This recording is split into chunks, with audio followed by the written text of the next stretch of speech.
Well, I don't want to make it too light. I want everyone to get inspired or mad or something. You know what I mean? Right. Oh, we can piss people off. Yeah. Let's do that. I want you to get mad. I want you.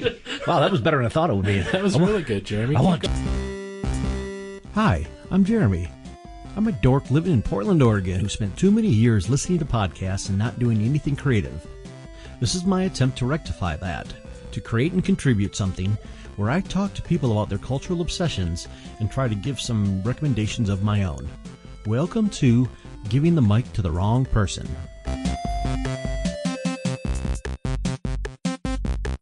For our college newspaper. Nice. And then I wrote some stuff for our college newspaper. But never did. I was on the yearbook team in high school.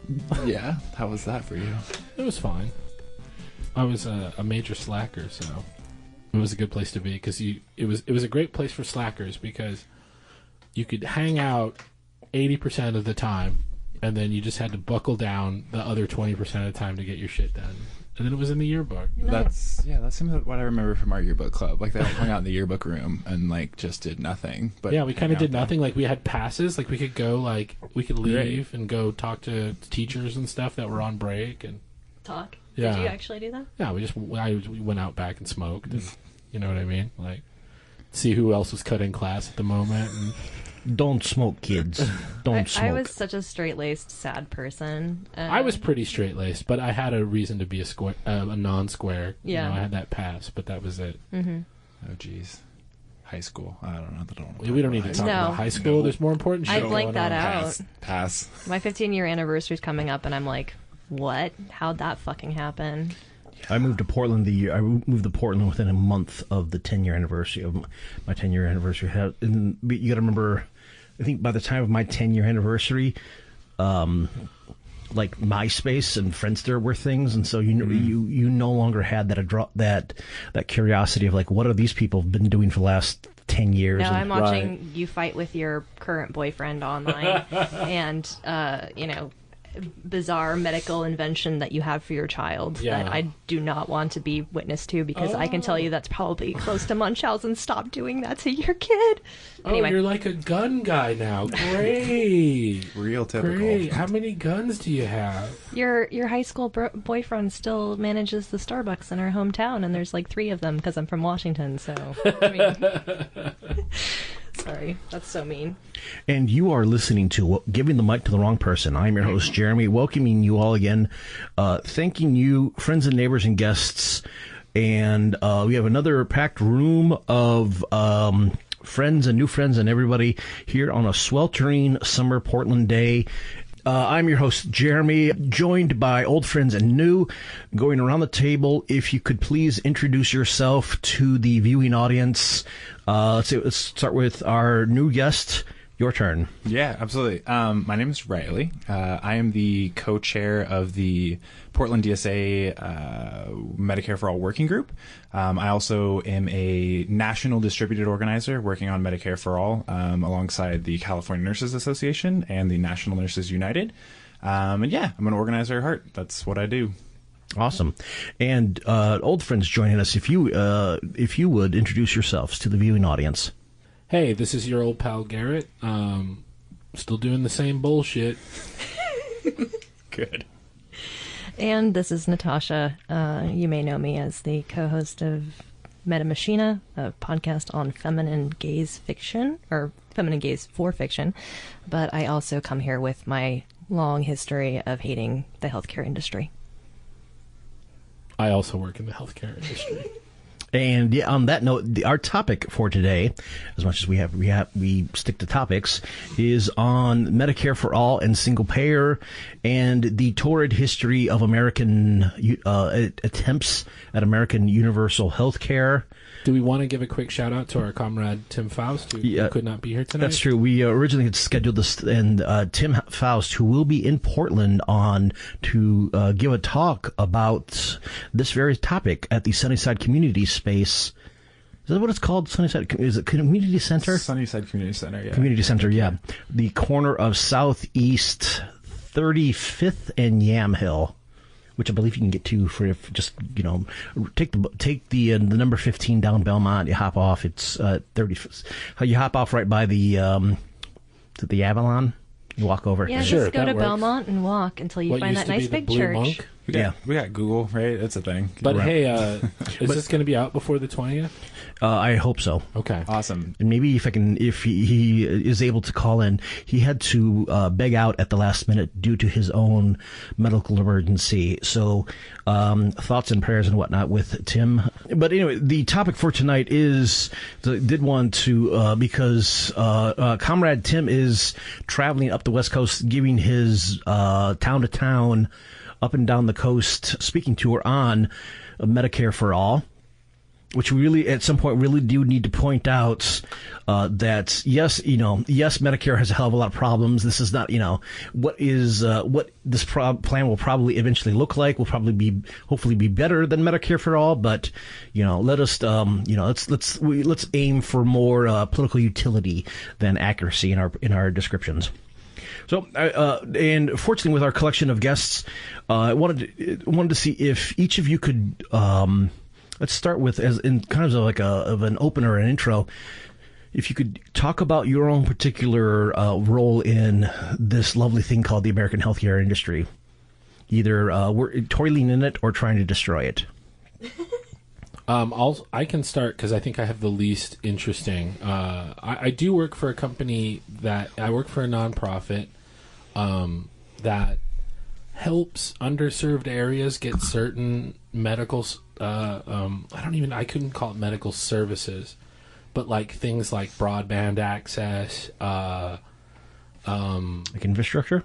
Yeah, exactly, administrative and infrastructure sort of stuff that they wouldn't be able to afford normally, and most notably a certain software for patient confidentiality that's actually quite expensive, and you have to buy several licenses for. But they're a small clinic in rural East Oregon, for example, but elsewhere throughout the country. And I think we serve a good function, but I have to say that with relation to the topic that we have today, we would be unnecessary probably if we had. I mean, our expertise might be useful, but we would be unnecessary in a situation where we had more equity in healthcare, because it would be something like the post office, which would be accessible to people who live in less densely populated areas and more densely populated areas. And I don't want to be out of a job, but I'd like to be out of a job for that reason. You know what I mean? So that's my shit. Am I supposed to go next? Oh, dear. Okay. Well, hopefully I won't get fired, but I work for a major healthcare organization, and I work primarily in understanding insurance contracts and reimbursement. And I've been doing this for 5 years, and before that I was also in the healthcare industry in a different way. But my understanding of the system as it works, not only on a local level, but on a national level, is basically seeing how far we've come in terms of capitalism to try and destroy the lives of people by claiming that the things that they need to survive and to function are not either medically necessary or that they are not a right that they should have. And I feel very blessed to live in Oregon itself, because our Medicaid population here, our Medicaid program here, is actually quite good compared to the rest of the country. But at the same token, I've seen the flaws in the national system and the local system, in addition to the major healthcare companies or insurance company. That's my background, and I can provide a lot of wank on that. What do you do like day to day? I work in Excel all day. You work in spreadsheets. Yeah. But I work mostly with not only the reimbursement, but how do you get paid for insurance claims? And unfortunately, it is actually a pretty complex process, and Medicare has complicated it quite a bit for the industry that I particularly work in.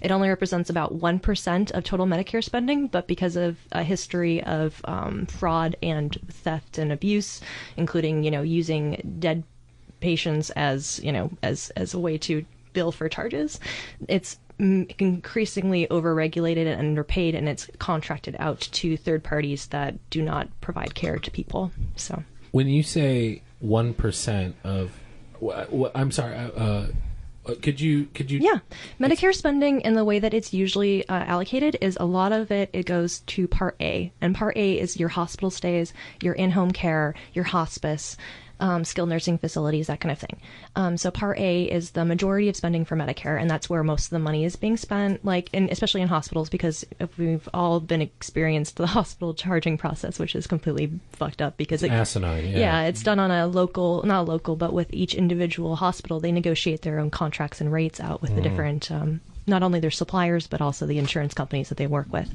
And so that is obviously a systemic problem, and that inflates the costs for people. And that's why an emergency room visit is obviously a lot more expensive than a preventative care visit with a general practitioner. And, we've seen a drop off in general practitioners because that is not a lucrative field for doctors to go into when they have, 6 figures in in college debt, and they don't want to work that field. So people that doing that direct care with patients that need it the most, which is the people that don't go to the doctor, are not, obviously getting paid for it. So yeah, we live in a really, really messed up. We can cut that if that's going to get me in trouble, but I don't know, because it's a very small field. But you're saying, just to clarify, you're saying that you're not part of that Medicare Part A that you were talking about? No, but I do work with those parts of the industry. Okay, yeah. All right. You're like reviewing billing and stuff. Yeah. And And that's like one of the main problems with the healthcare industry is that like a Band-Aid will cut, like the way in which we do billing. And I'm pulling information that I've learned from like listening to other podcasts and just kind of understanding the issue. But we pull billing based on on itemized things. So like on a Band-Aid versus like a whatever, instead of doing it on like this sort of like more standardized system that says you break your leg, it's going to cost X amount of dollars. Exactly. Versus like we're used 3 Band-Aids on you and it's going to cost you $45 per Band-Aid. And like doctors are kind of just like throwing things out to like get costs up so they can get money for the hospitals or whatever. Yeah, there was a famous viral picture last like 48 hours, in fact, of someone like had posted that each cough drop there was individually wrapped and they had an itemized cost of like $10 American. Or something like that. Yeah, I think it goes down to like, when they bring you cups to drink water out of, like those are wrapped and they know what those cost. And you probably know more, but I was just in the hospital and I noticed how everything is individually wrapped, the most mundane item, and I don't think it's because it's sanitary. Well, you know what I mean? It is because it's sanitary, but it's also because everything is all itemized. Right. Well, I thought it wasn't. And you have to understand that a lot of the control of these kind of suppliers and stuff actually is a very top-down kind of thing. We have companies like who does pretty much all of the, they've got their hands in every pot when it comes to medical care and healthcare, especially when it comes to stuff like, you've heard of them? Or? No, I have not, but that's okay. Okay. Anyway, long story short, like the way that the each individual organization has to contract out with these companies means that, and this includes especially pharmaceuticals, which is the major cost point for healthcare in America, and one that is absolutely need to be addressed before we can actually do anything good, because of the fact that they pretty much control all of the lobbying and all of the shit that happens. So. All right, and so that you've heard from two people on one particular side of how the industry is structured. Now let's hear from someone who is happily working to destroy all that.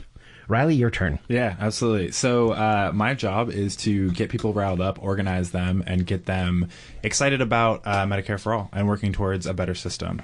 We know that if you've had any sort of experience inside of the healthcare industry, it's probably been a shitty one. So part of what my job is to connect people with those shitty experiences and and get them to understand that there's a solution out there called Medicare for All. So I primarily spend my time organizing others to organize their own communities, to go out and have those sorts of conversations with folks so that we can build community around this and get people hyped up and excited to tear down the system. Awesome. Yeah. Yeah, I think it's really great that you're working with like healthcare professionals that are the most jaded and the most able to speak to the fact that the system sucks. Yeah, absolutely. I mentioned before, like the CNN and you, they're really the ones that are the leaders of this movement. Like I work with them. I shouldn't say for them, but could you say what those acronyms? Yeah, California Nurses Association and the National Nurses United, which Excellent. is NNU. And I work with them. I don't really work for them. Like I'm not necessarily on their payroll. But so they are the leaders of the movement, and the reason why is because they live and breathe the healthcare industry, right? They're there every day. They see patients, and they understand how dramatically it can affect people's lives. And because of that, they're motivated and inspired to be a part of the movement. So yeah.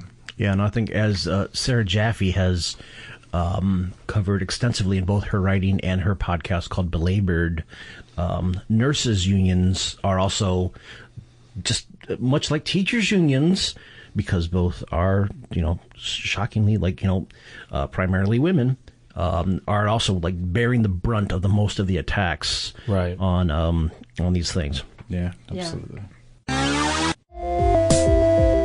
Hey folks, this is Jeremy just popping in here. If you like what you're hearing, why not help us make the show?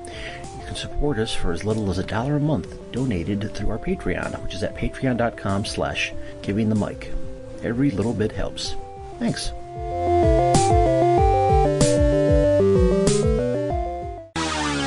So we have, like you say, 3 slightly different viewpoints on both our healthcare system and trying to work against it. I want to know if we can give folks a little bit of context, a bit of history of education of what has come before in terms of, because it wasn't always set up to be like this. If any of you wants to recount, it's the attempts from at least the New Deal to try, or the New Deal or its related program, the Fair Deal, of trying to establish at least an American NHS. Should we at some point just go do a quick little explainer, telling folks what the difference and or lack of difference is between single payer and Medicare for all? I'm wondering, is it worthwhile? I think for the purposes of like organizing, they're the same thing. That's what I would think too. They Yeah, are. Yeah, and Medicare for all like tends to poll better, I guess. Right. So when you're talking about like whether or not Americans like the word single payer or Medicare for all, like we tend to lean by about like an 8% margin or something like that towards Medicare for all, but it's really indistinguishable. that makes sense. I feel like single payer makes the normal American voter go government, Right, and yeah. then get and then lose their boner or whatever, Right. And so, yeah, that makes sense to me. Medicare for all seems to be catching hold, and I think that's what we should be doing. Yeah, one of the interesting things about most people don't understand about, at least from my experience, about government-funded insurances is that, especially in America, our model right now is that even with our government-funded insurances, a lot of those are contracted out to bigger insurance companies to manage. So there's managed versions of these single-payer systems like Medicare, where you can pay a premium or not pay a premium, but maybe the state contracts out with a different insurance company in order to manage those benefits. We've tried experimenting with so many different models in this country, and there's so much data on it that it just seems so oblique, and it's not something that's easy for people to understand. They've had direct experience with working with these insurance companies, and so just simplifying it down to the most basic needs and like rights is actually pretty important for Right. Yeah. And Medicare and like the VA and those single payer systems, like they actually tend, if you ask the people who have them, they seem to like their insurances way more than anyone else. But there tends to be this like dissonance between like what it actually means and like whether or not, like if we were to move to a single payer system, like how that would actually be beneficial for more people. There seems to be this dissonance because they're like, no more government. I don't want government. Well, there's famously that photo of someone holding up a sign that says "Keep the government out of my Medicare." It's like so a lot of people don't understand at all, right? Like the fact that they get great ass healthcare is because the government's giving it to them. There was the example of New Deal, New Deal messaging / propaganda that was, like Social Security was, or whatever program was, just depicted as you've like, here's your Capitol building, you have this huge hand coming out with a holding a check, giving it to somebody. It's like, here, yes, the federal government is giving you, the citizen, money. This is coming from the government, and it's one of the it was like one of the criticisms of Obamacare is that they did not surface, they did not reinforce the fact that hey, this is a publicly funded government program, and it's providing providing your ass with material benefit. Why would you want to let people know that the government's helping them live a better life? Why would you want that free fucking PR? And like I could go on for probably this whole entire podcast about the Affordable Care Act because my direct experience with it. What a mess! But you have direct experience with it as well, Riley, right? Incrementalist policy Exactly. didn't do enough. It's the worst. I want to ask Riley questions. Do other people want to ask Riley questions? Your history Let's do the history. All right. I want to. Can I? I'll give my version of that. I was a history major, so like I should know more than I'm about to say. But trust me, this is a dirtbag leftist podcast. Right. You know, Well, that's not good necessarily because- knowing something has never stopped us before. it didn't work because people were scared of the word like socialized medicine. That's the reason why. I mean, point blank. And the reason it didn't work in the 40s, like they were doing enough that they could with the New Deal with like the CCC, the Civilian Conservation Corps, that they were throwing enough money at it that they kind of just were like, well, if we don't get the healthcare, that's fine. But yeah, it didn't do it. They didn't get it because it was a socialized program, and because the people on the right and the AMA and these other bastards just decided that they would throw out the word socialism out there, and it scared people away from it. So that's why it didn't work, and that's why it doesn't work today, or why we haven't been able to have it yet, is because people are too afraid of that. We've been kind of skirting around that, but yeah. Does anyone know when the system of patronage in which our employers provide our health care, did that start, in the 50s, 60s? Probably didn't start until the 80s or something. Faust was here, he'd be able to tell us. I remember hearing that from him. Faust. But But Sorry about your eyeballs, Faust, Yeah, but damn we're it, we sorry. need you. The one history bit that I know is because after World War II ends, the Attlee it was the Attlee government gets voted in. Labor Party gets voted in the UK, and they actually work on and establish the NHS. Right. They get the NHS. Over here, to my limited understanding, Truman tries to do the same thing, but because the GOP got voted in and took control of both houses, it took control of Congress in 46. Okay. From 46 to 48, they killed because they were because even back then they were still fuckheads. They It killed. was the beginning of the Cold War. So that too. Yeah. Red skirt. And so, but yeah, in fact, I think Truman even called them the Do Nothing Congress or something. Yeah. But because they were in power for just those 2 critical years, it killed any chance of an American NHS. So they had to work around that. And then they kept trying, but I guess They created employment-based coverage out of that. Yeah. yeah, is that so? Yeah, that's that's because exactly what it I'm came interested in that history, because we are all now wedded, and some of us aren't even lucky enough. Like Natasha was talking before the show about how if you work for a small employer, which I've done before. I'm an accountant. My first gig as an accountant, I worked for a company that had 40 employees, and we had this kind of piss poor healthcare program. You know what I mean? And now I work for a large-ish nonprofit, and I have I just broke my arm. My hospital bills were $70,000. Jesus. And I'm going to pay $4,000 out of pocket, which still, even that. that's a lot of money. That's Don't a get lot me of wrong. money. It's not like I'm really happy about that, but fuck, it's a lot better than $70,000. You know what I mean? That's how they get you. They make you think that it's an okay thing, but that's Yeah. just billing out of fucking control. Right. is. Yeah. Well, they inflate the price. Right. Yeah. Yeah, Exactly. look how much you're saving with this program. Why would you need anything better? Yeah, But when I they control the cost. It makes it really easy for them to say, "Yeah, we're giving you a deal." Yeah. Go on GoFundMe to get the rest of your exactly. healthcare. Do you ever get Fun. your Fun fact about that: I was literally reading today. GoFundMe has earned over $2 billion in revenue connected. Yep. Half of it is for medical costs. Yeah, I was gonna say. Yeah, like I said, there's at one point in what was it, is the virus. disgusting? The post that people keep making is what if there was one big giant GoFundMe that would cover everybody's medical costs and everybody paid into it? I wonder what that would look like. Yeah, funny how that works. But such a thing has never been tried on Earth, Oh, jeez. nor ever will it be.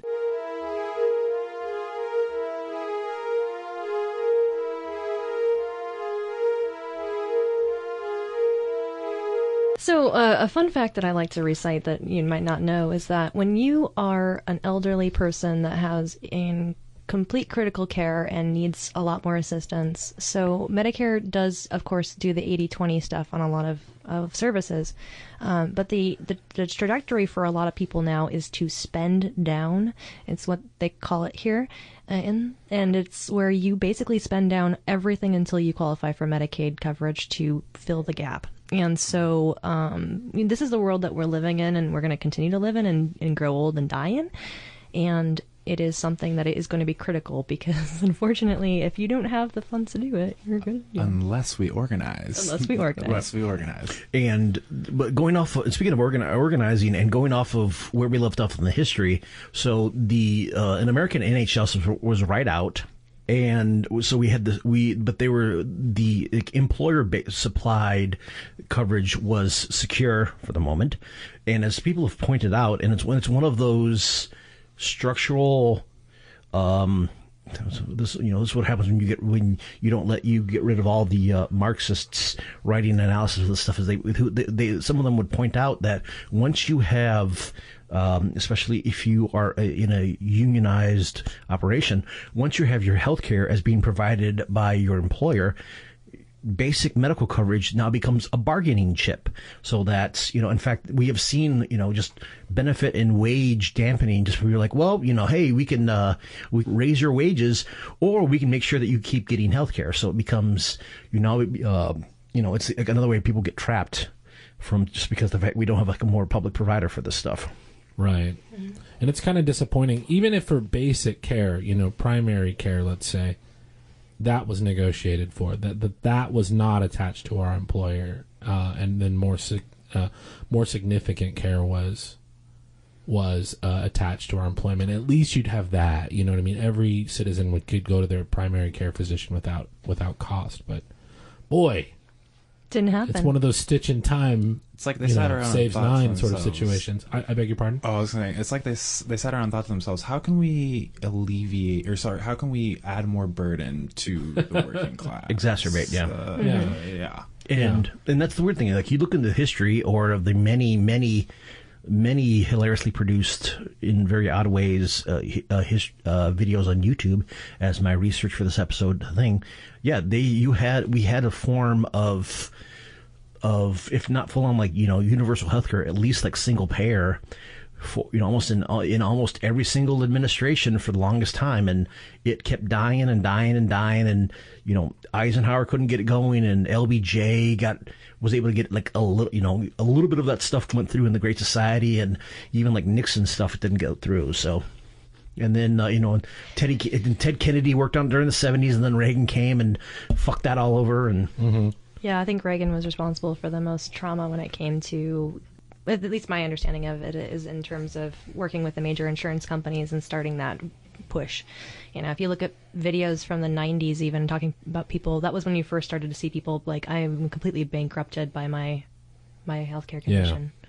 Well, so yeah, I mean, if you guys could fill in on what I missed on the history, please contribute, because otherwise I'll just talk too much. I think I lost most of my stuff. I really didn't actually get involved into the insurance or political understanding of it until the Affordable Care Act. So, and I'm happy with blaming Reagan for it. Yeah. Yeah, that works. Destabilization of unions. Yeah. Yeah. Yeah. And the fact that he basically said, "Hey, if you have mental issues, we don't give a shit. Just we're not taking care of you anymore." And I know there were a lot of really bad mental health facilities at that time, but I think that's a smokescreen for what his conscience should have told him to do, which was, then we need to take better care of them. You know what I mean? But our drug war is a direct kind of analog to that. That's an excellent point. Right? I mean, we treat addiction as a moral issue instead of actually being a mental health issue, or a health issue. Period. Just writ large. As far as I understand, and this is what I've been told by a friend of the show, Mackenzie Thompson, my fiancée. Your fiance? That the studies on addiction are that people tend to get addicted to something for about 10 years and they get off of them, especially if they have steady access to that substance. And we could provide that for people relatively inexpensively. I'm sure at less cost. Now we're going into the fucking drug war, so I'm sorry for taking it over there. That's a whole other podcast. Stay on healthcare. Cut this out, Jeremy. That's like 3 other episodes. Yeah. I don't know, when you were talking about an opioid crisis, and it's happening even in this state especially, like, it is part of the healthcare industry and the pharmaceutical industry in general, and you're right. Yeah, we don't need to go on that topic, but let's just say that's a huge part of it. But I'm sorry, I don't know more of the history than what you had just outlined. But anywho, I can't fill in more of the gaps than you. But like, do we know anything about Clinton? Yeah, during Clinton tried the early 90s. Yeah. And it was actually Hillary, right? Wasn't she the one that tried to, and they were calling it Hillary Care, and that kind of killed it because they were like, what's this, because the world was just always ready to hate Hillary Clinton for some reason. Well, the weird thing with that was, like I said, I remember I was of the age where I can remember, because Bill Clinton was elected my junior year of high school, and I can still remember I was still in high school, and we were still having to watch Channel 1 and seeing the updates of like them talking, because there was the thing, they to their limited credit, they were trying to do like a supporting a privatized system of sorts, but they were just calling it Hillary Care, and I believe like the failure of that one was kind of a thing where even like by that point, by the construction of the Democratic Party was such that like other Democrats were openly attacking it, and like their supporters, and so the Republicans didn't really have to do all that much to kill it. That was when sort of Democratic infighting was really chic, but and then to fast forward a bit, so Clinton didn't get really anything done that I know of on healthcare. Oh, it died by like 94. And then so now you got to fast forward. Well, you got Medicare Part D, which was just part of George Bush's irresponsible spending, and then you get to Obama that then you get the ACA, and that's really the last, if you can call it a victory, that we had on healthcare. Yeah, and from what I understand, Clinton's health plan was about mandating for businesses with more than 5,000 full-time employees. Oh, great. Yeah. Like most businesses. Yeah, so maybe people know this in terms of the way that the Affordable Care Act worked. It created mandates for companies that had 50 employees or more. So that was part of that. And they also, of course, had the individual coverage that you could purchase on the open market. And if you were and then they expanded Medicaid for all the states that decided to opt into it. But you're still, when you're talking about the coverage that you get on the individual market and in these smaller employer group-based health plans, it still absolutely fucking sucks. Right. Like, so who here has had a marketplace healthcare plan? We are raising hands. So two of us. How much was your premium? I think even like Moda, I think I was like covered. Good. I can't remember. I don't think. Well, did you go on the website and pick a healthcare plan? No, I did not. I think Rachel might have at one point. Okay. So I have a little story about this. Okay. In terms of Oregon and the way that they expanded coverage and the way that these insurance companies, there's many of them obviously that took on these markets. Almost like probably about 75% of them pulled out within the last few years or went out of business or all these kind of things. They started co-ops. They did all these things. These companies are no longer even existing anymore. I've been on it twice, and I noticed from the first time, which was relatively soon after the program was instituted, and then the last time I think was early last year. Yes, and there was a huge drop off in the amount of providers you could get, enormous, and it was more expensive. It was like maybe twice as much as I remember. Yeah, these businesses could not. So these insurance companies could not handle the influx of people from these from the individual market. On the same token, on the same token, they also couldn't handle the costs when they didn't get reimbursed by the federal government like they expected, which is what happened. I think that was one of the major points of things, is that the payout that was supposed to happen to subsidize that care never happened. Why is that? Do you know? Is it just Congress didn't approve the payments, or? It's pretty fucked up. I'll look it up on the we have a break. Yeah. But do you want to take a break then? Sure. Let us take a break. We will be right back. Smoke them if you got them.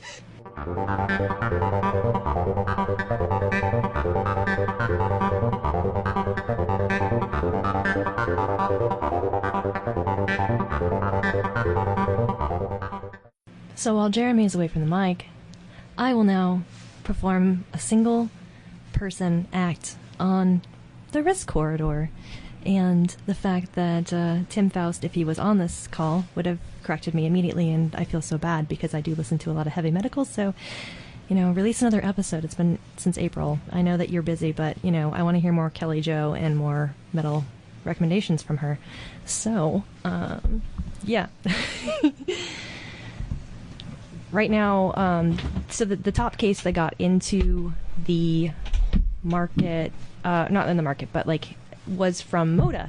Moda is a local healthcare, local insurer that has, basically represents a lot of Oregon's population because they've been able to contract without a lot of the major organizations here, including, for example, the state teachers education board. So like PEB, I'm sure you're familiar with that. They're a big body.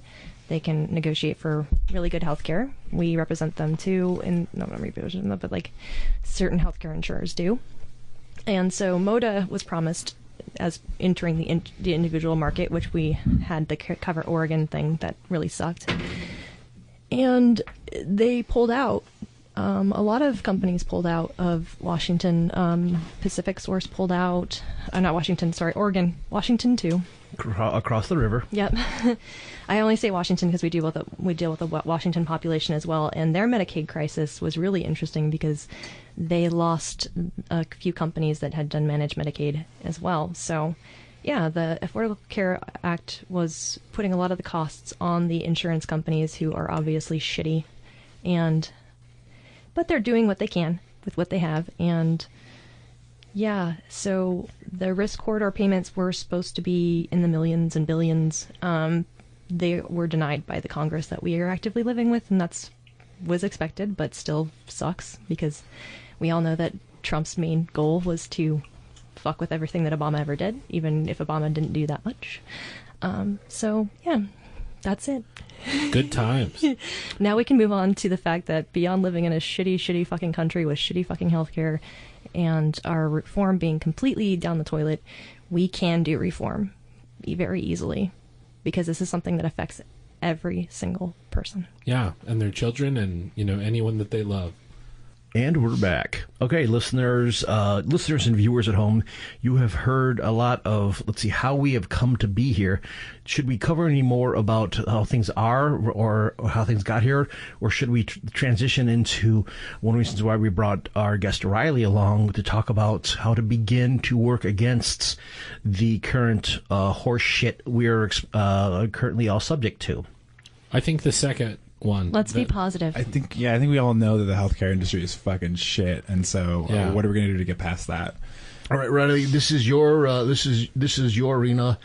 How do we even begin to start working against this? Yeah, that's a really good question. So to start, I mean, we all know that the insurance companies are not going to let us have this, right? They're going to continue to throw money at the issue. They're going to continue to lobby our legislators to make sure that we stay in this bullshit system so that they can continue to profit and they can continue to throw money at themselves.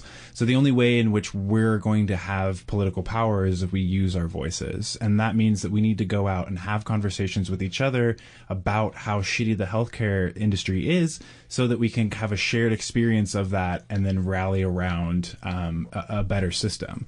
And that better system is right in front of us. It's called Medicare-for-all, and that's what we're pushing towards. So when we go out and when we canvass, whether you're canvassing with DSA, whether you're canvassing with the nurses, whether you're canvassing with any just like local organization, the idea is you're going out and having conversations with people about how shitty the healthcare situation is.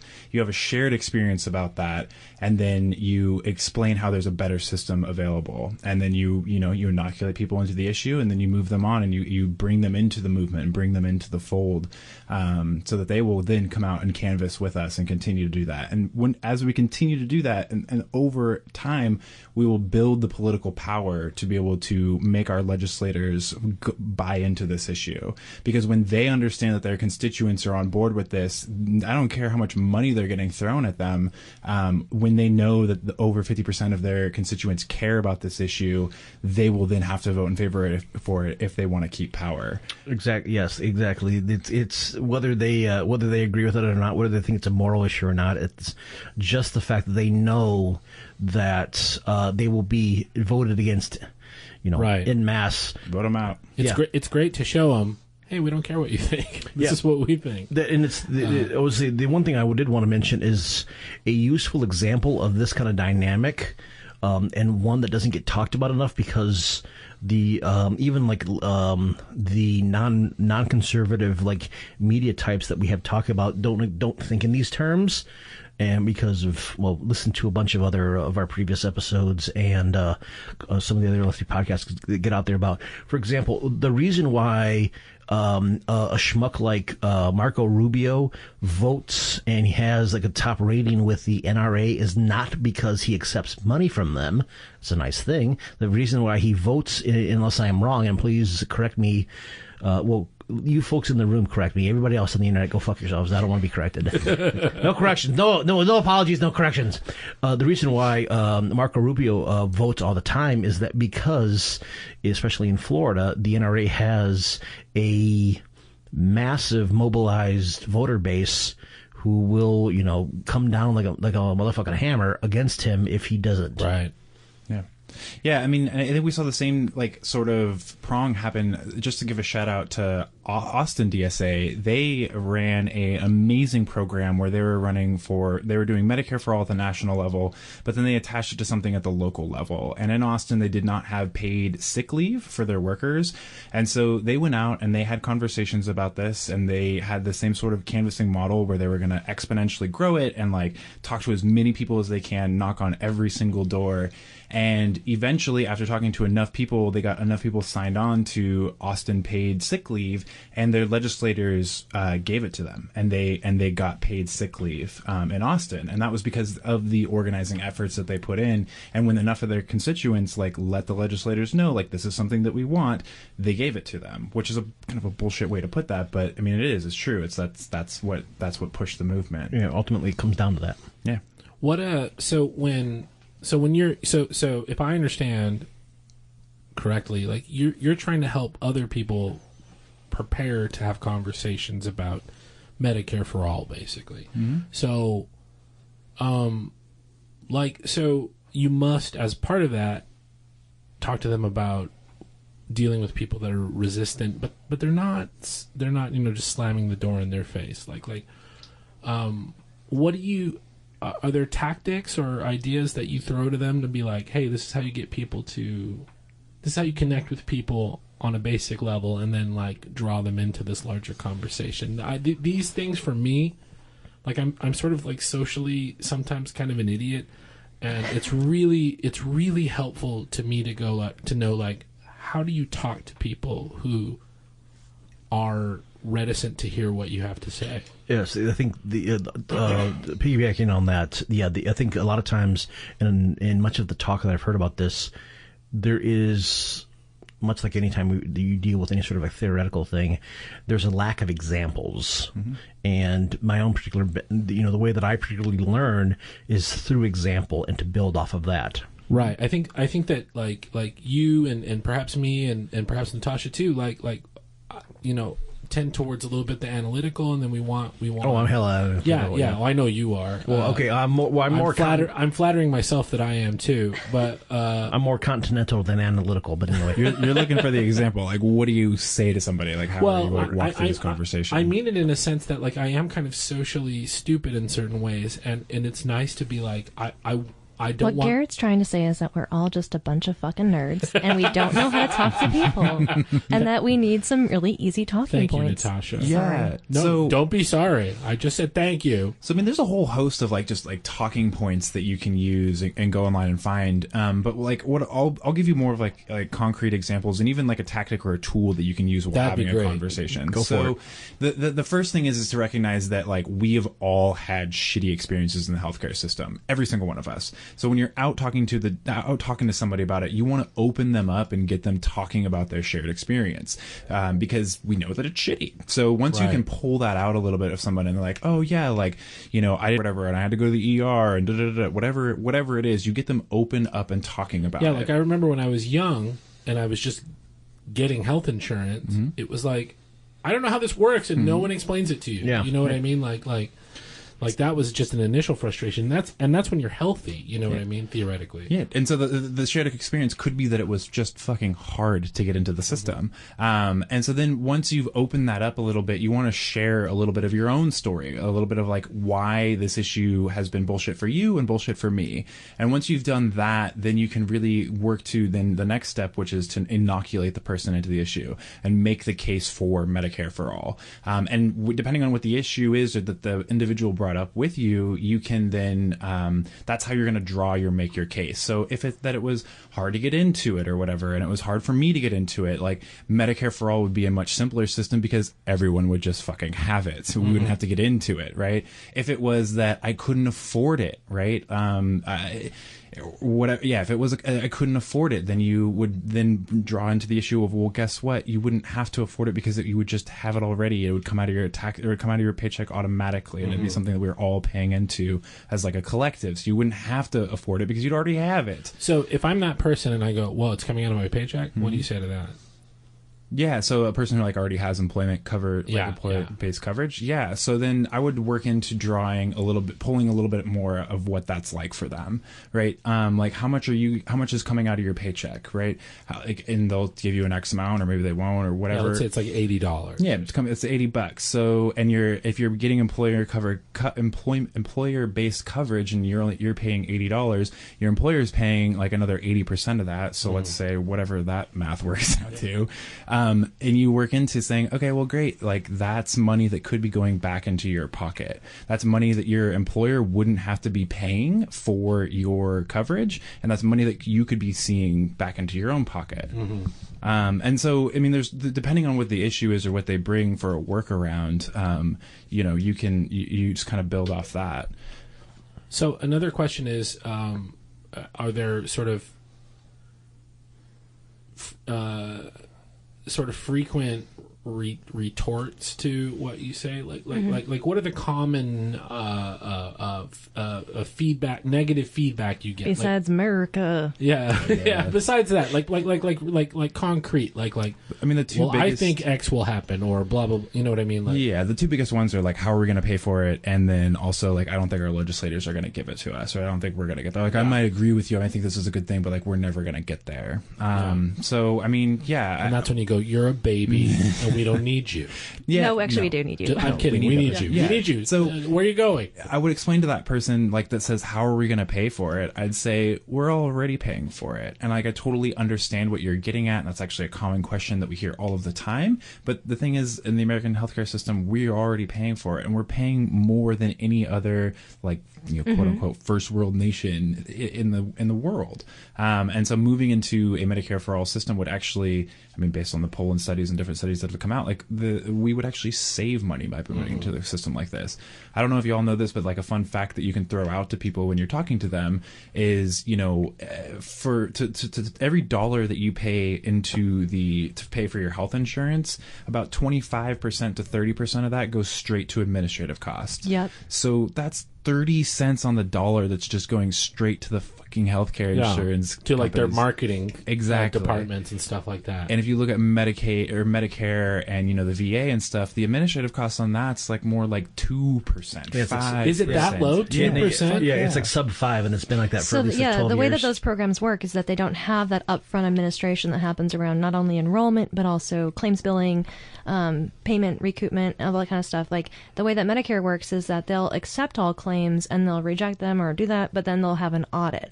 And so that's how they deal. They don't deal with it proactively the way a lot of major health insurance companies are doing in order to contain costs. Or they just pay money into the advertisements so that they can compete against other people in the free market. Because fuck the free market. Even in our own city, you can see up to 5, just motoring off to the day job, you can see at least 5 billboards on your commute for different health insurance companies. For Absolutely. just like competing. Like, why the fuck is this? It's kind of similar to how like prescription pharmaceuticals were allowed to start doing TV adverts in the early aughts, thanks to the Republican Congress. The entire world is looking at us and going, "What the fuck?" Except for New Zealand, but yes, other than that, because like it's like the only 2 countries that allow prescription drug adverts are like us and I think like New Zealand. But what's up, New Zealand? So another thing that you could use for it's kind of like an organizing tool, if you will, while having conversations with people, is this 5-step process called the response cycle. And just a little bit of background on the response cycle. So we've been working with people, particularly in the UK and from the UK's Labour Party and the group Momentum. And these are the Hell folks. yeah. Hell yeah. Fuck yeah. Shout out to Momentum. Woo! And these folks, they're the folks who, for those of you who don't know, they got Jeremy Corbyn elected. Yeah, right. Our boy, the absolute boy. Yeah. Well, elected to head of the Labour Party. Yeah, but Right. he's going to be the next prime minister. Okay, Jeremy. yeah, Yes, he is. So yeah, Jeremy. So No, I'm saying Jeremy this- Jeremy was behind in the polls. Let's just point this out. So Yeah. he was super behind in the polls, and the Labour Party and this group Momentum was like, well, how are we going to recover from this? Like, what are we going to do? And they're like, well, you know what? Like, let's just go out and talk to people, and we'll develop this process. And they actually had some organizers from the Bernie campaign after the Bernie campaign dissolved. They went to the UK and they're like, we're going to help you guys out. We're going to take some of these tactics that we've learned on having door-to-door conversations, and we're going to share those with you. And they refined them. And what they did is they went out and had a listening conversation with folks. And they said, like, if we could create a model for like how to have a conversation, what would it look like? And how can we make sure that we're listening to people, B, acknowledging and validating their experience, and then, making a case for our candidate. And they developed this thing called the response cycle. And since all of that has happened, they have now come and begun working with CNA and the NMU on our Medicare-for-all campaign in the United States. And it's a model that we've now refined again and are using here. And what it is a 5-step process for having a conversation with somebody that you can literally walk through when they raise an objection or want to talk about, whatever it is that they want to talk about within the healthcare industry. So step 1 of that process is, and it sounds ridiculous, but just listen. And Not ridiculous at all.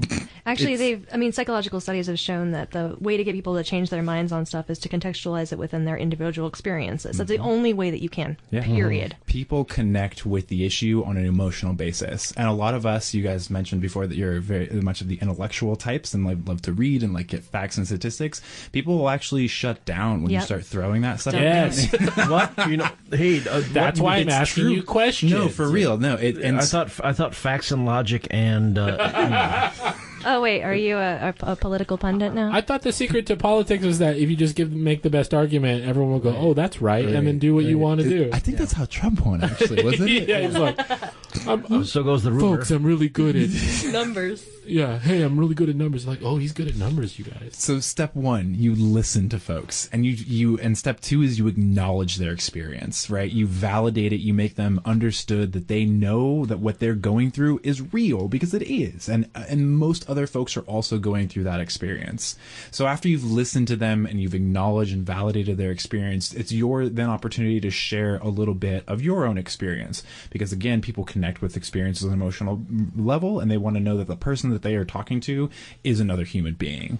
And so it's your opportunity to share a little bit about your own healthcare experience. It's not an opportunity to go on a monologue. It's not an opportunity to share all of the facts that you know, because people will immediately put up a guard about that kind of thing. Right. Well, this really is a part 3 of Organizing 101 that we recorded with Seamus last week. That's Yeah. good, it though. is. That's good. I mean, organizing is the most important thing. is. I'm convinced. I believe that everyone needs to have these organizing tools in their tool belt, so when they're out having conversations, that they're having structured conversations that will motivate, inoculate, and radicalize people into these issues. And Seamus said in that episode, he said, it's a lost art. It's not something that you can go take a class on, or there's a great handbook for. There's a few texts you can read, but it's something that word of mouth is important for, because the landscape is always shifting. But anyway, I'm sorry, go on. No, yeah, absolutely. So it's your then opportunity to share your shared experience. And so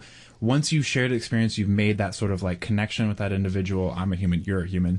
Then you're then going to try and make your case for the issue. And this is where you can use a couple of facts or a couple of things. And it can be even something as simple as the healthcare is shitty on your side, it's shitty on my side, and like it's shitty for everybody, and that's why Medicare for All could be a better system, or is a better system, right? It's your opportunity to say a little bit about why Medicare for All is the better system, and then step 5 of this is to ask them to join you, ask them to join your movement, to sign your petition, to come out and have these same sorts of conversations with their own neighbors. Yeah. And the reason it's called a cycle, or the response cycle, is because a lot of times people will bring up the issue of like, well, how are we going to pay for it? You move all the way through the response cycle. Well, we're already paying for it. I've had to pay for it. Right? You move all the way through, and then they're like, you make that ask for support, or like ask, will you come join us? And they're like, yeah, I think that's a really good idea, but I don't think our legislators are going to let us have it. And so what do? You start at the top of the response cycle, and you say, yeah, no, I totally hear you, and I understand that. And actually, we hear that a lot. And we don't think our legislators are going to get that. And that's kind of what drawn me to this movement. And what's got me involved is because I don't think we're going to get this just offhand. So I've decided that I'm going to go out and have conversations with my neighbors. Will you join me? All right? Yeah. I will join you. Excellent. Thank you.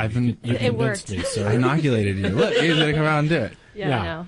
No, I'm terrified to talk to people about anything. So Yeah, I bailed strangers. I mean, Yeah, I have canvassed before, but only if I have another person there with me to canvass, I have no problem whatsoever.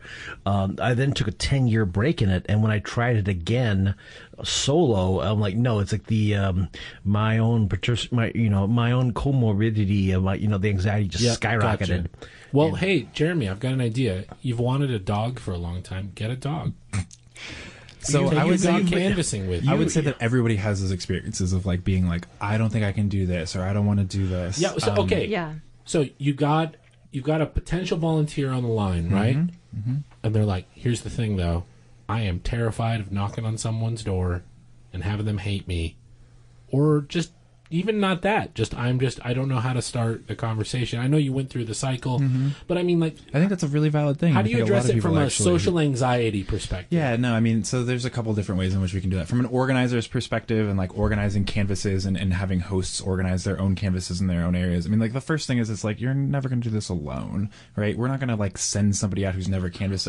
We're going to put you in pairs because it's safer that way. And, Yes. like, Yeah. Right? So that's like step 1 here. Of course. The See, le- that's No the- woman that- ever was like, I'm going to go canvas on my own, Right. unless I was forced to. Right. Yeah. Excellent point. Thank you. See, that's the sort of shit I never think about. Yeah, and you wouldn't until you come and try it. So Right. you should come out and canvass with us Okay, on the will do. 14th on this next Saturday in Portland. We'll This be coming canvassing. Saturday? This coming Saturday, and then we'll actually also be doing it. We've been talking about Tim Faust. He'll be on he'll be here on the 20th. Friday, right? Yeah, the Friday, July 20th. Yeah, I think this will come out after we've done our first canvassing session, but he'll come out to the Tim Faust event will happen. Then we'll be out canvassing a couple Saturdays after that. Okay, I'll do Nice. that. I'll get on that. I'm Yeah. not ready for this Saturday. Yeah, no, that's fine. I'm We'll moving, get you but there. I'm definitely going to be in on this next one Yeah. because I think I feel I can talk about this a Yeah. little bit. And I hear from people who have said like, there's some DSA members in Portland who have said like, oh, I don't know how I feel about canvassing. I don't think I could ever do it.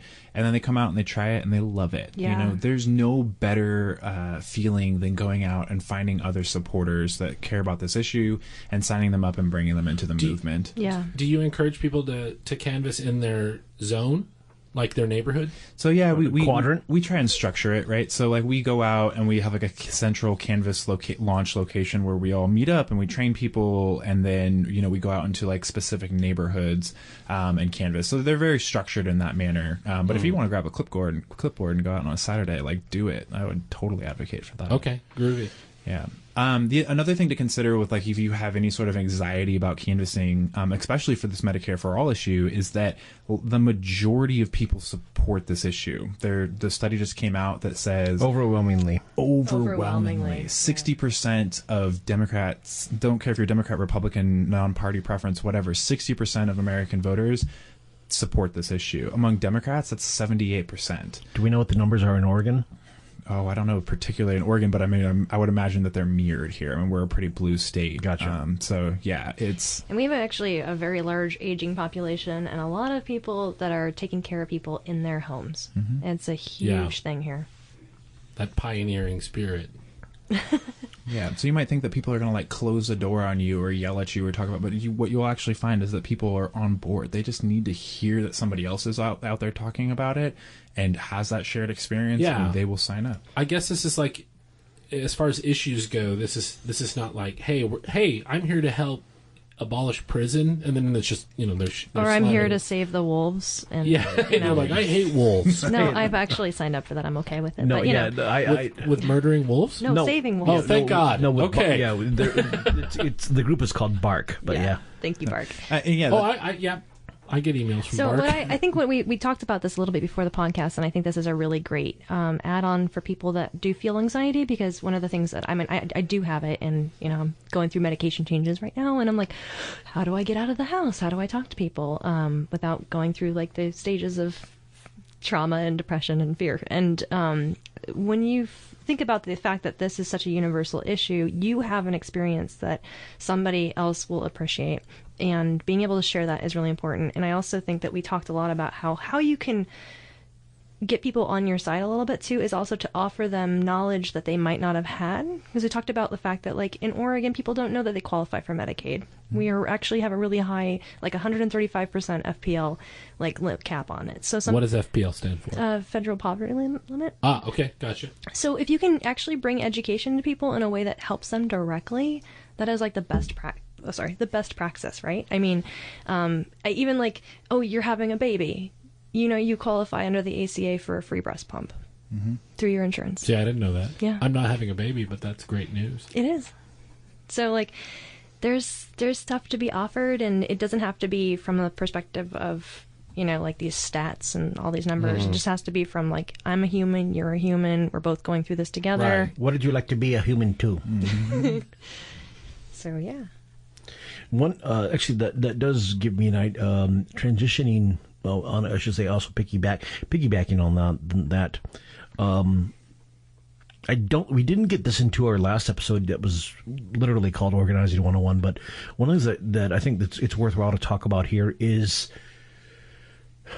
the psychological / emotional benefit of actually like logging off and getting the fuck out there and actually like talking to people about this, like, not only talking to people, like I said, getting politically active has massive emotional benefits, because of the fact that everything that we are constantly besieged tends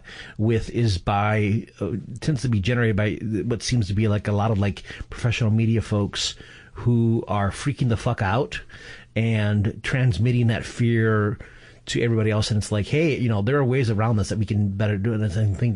And as Jeremy, for a person like yourself, could you give an example of that? Of a media person freaking out, as you put it? If you are one of the few who either has a cable subscription or your parents is sharing their cable login with you, turn on the cable news and just kind of like just watch the tenor or shit. Even like turn on. I think y'all missed the Civil War that happened. Alex Jones was freaking out about that. I woke up too late. I drank too much the night before. Listen, folks, Ken Burns says he's done talking about the Vietnam thing, but I'll tell you what, there's a thing coming on. He's going to get a whole new series about this. He's going to get completely wrong and lie, and he's going to obscure it all. But it's kind of thing. It's like Civil War Part 2 is coming on. Marvel had the Civil War Part 2 of that. It was kind of shitty compared to the original one, even though I made a movie out of it. And the whole okay. Anyway, the benefits of canvassing. You're all very right to touch on that, because it's something that, like, if you are worried about it and like not into it, by going out and actually talking to our neighbors,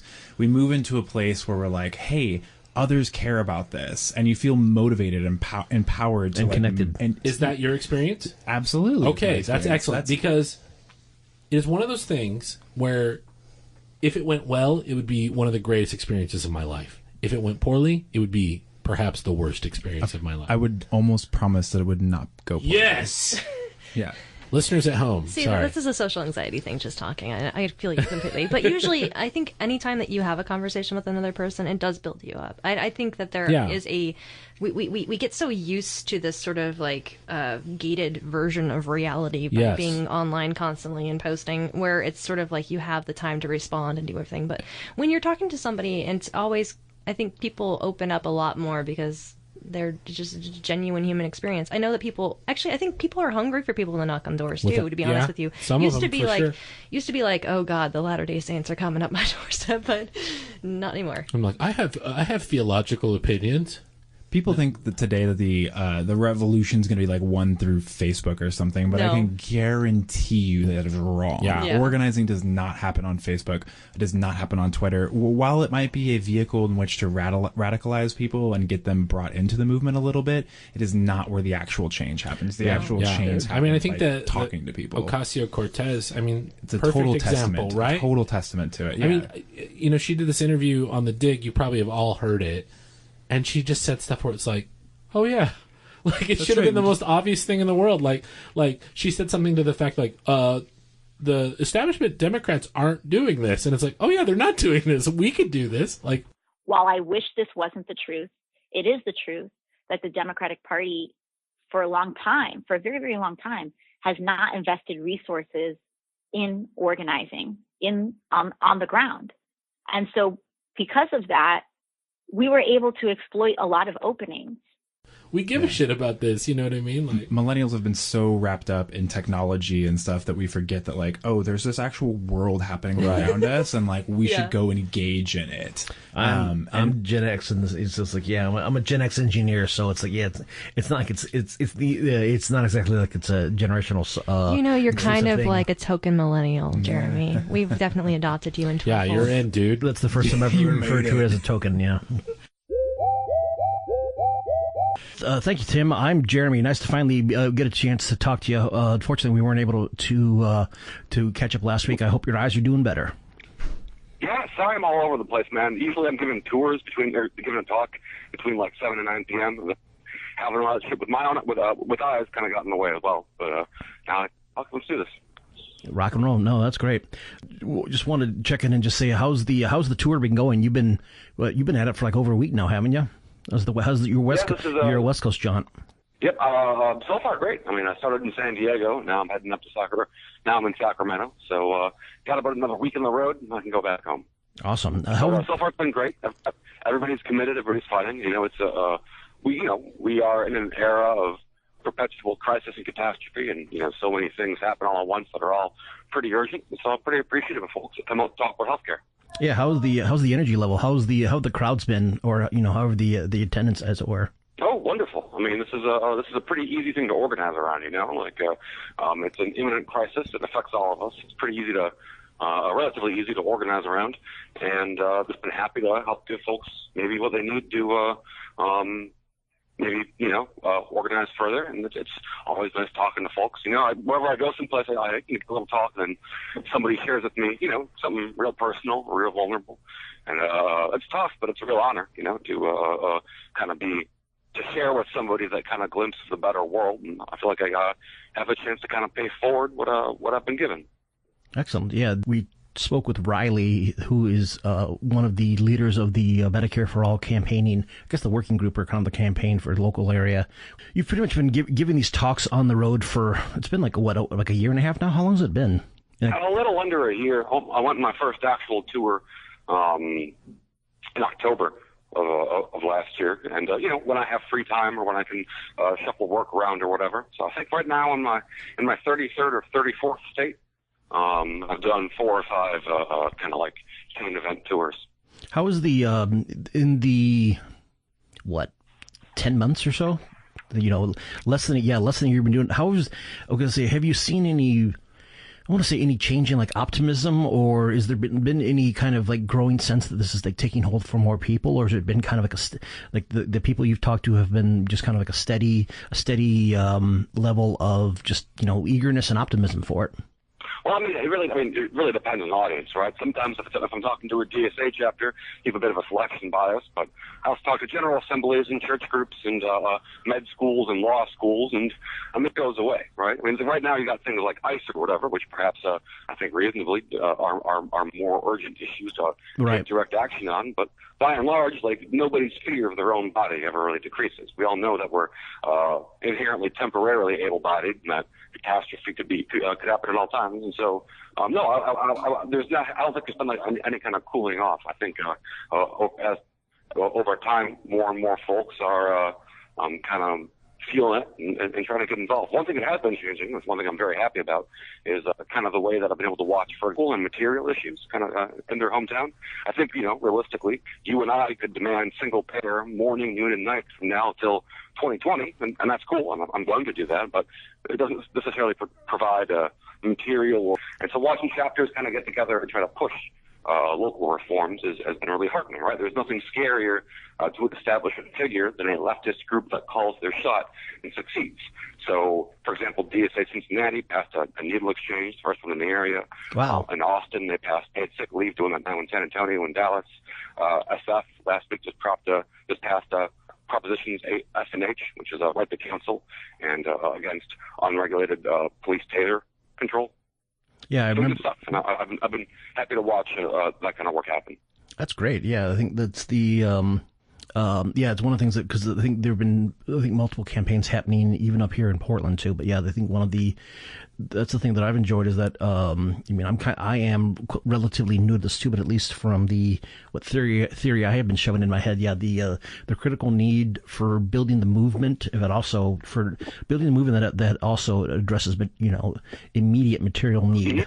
Mm-hmm. I mean, like what is it? I think in San Antonio there raised 144,000 signatures for paid sick leave in like a couple of months.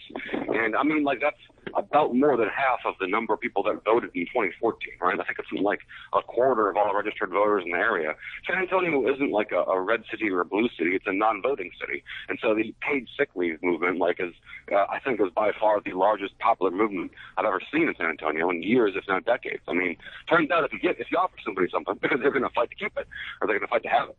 And through that, you can kind of build the power structures required to actually force these larger demands through. I don't know what the revolution or whatever looks like, but it's going to require mass popular mobilization. And I think mass popular mobilization comes a lot of times from material fights.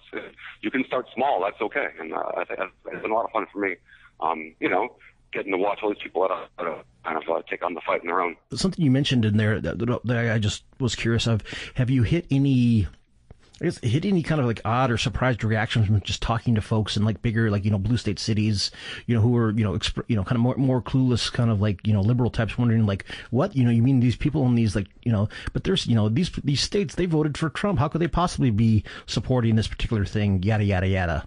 Yeah, I mean, I've spoken in rural areas. I've spoken in red areas for Arkansas and Tennessee and parts of Texas, and by and large, folks who live in Trump County or whatever are still acutely aware that their bodies are big things of pain.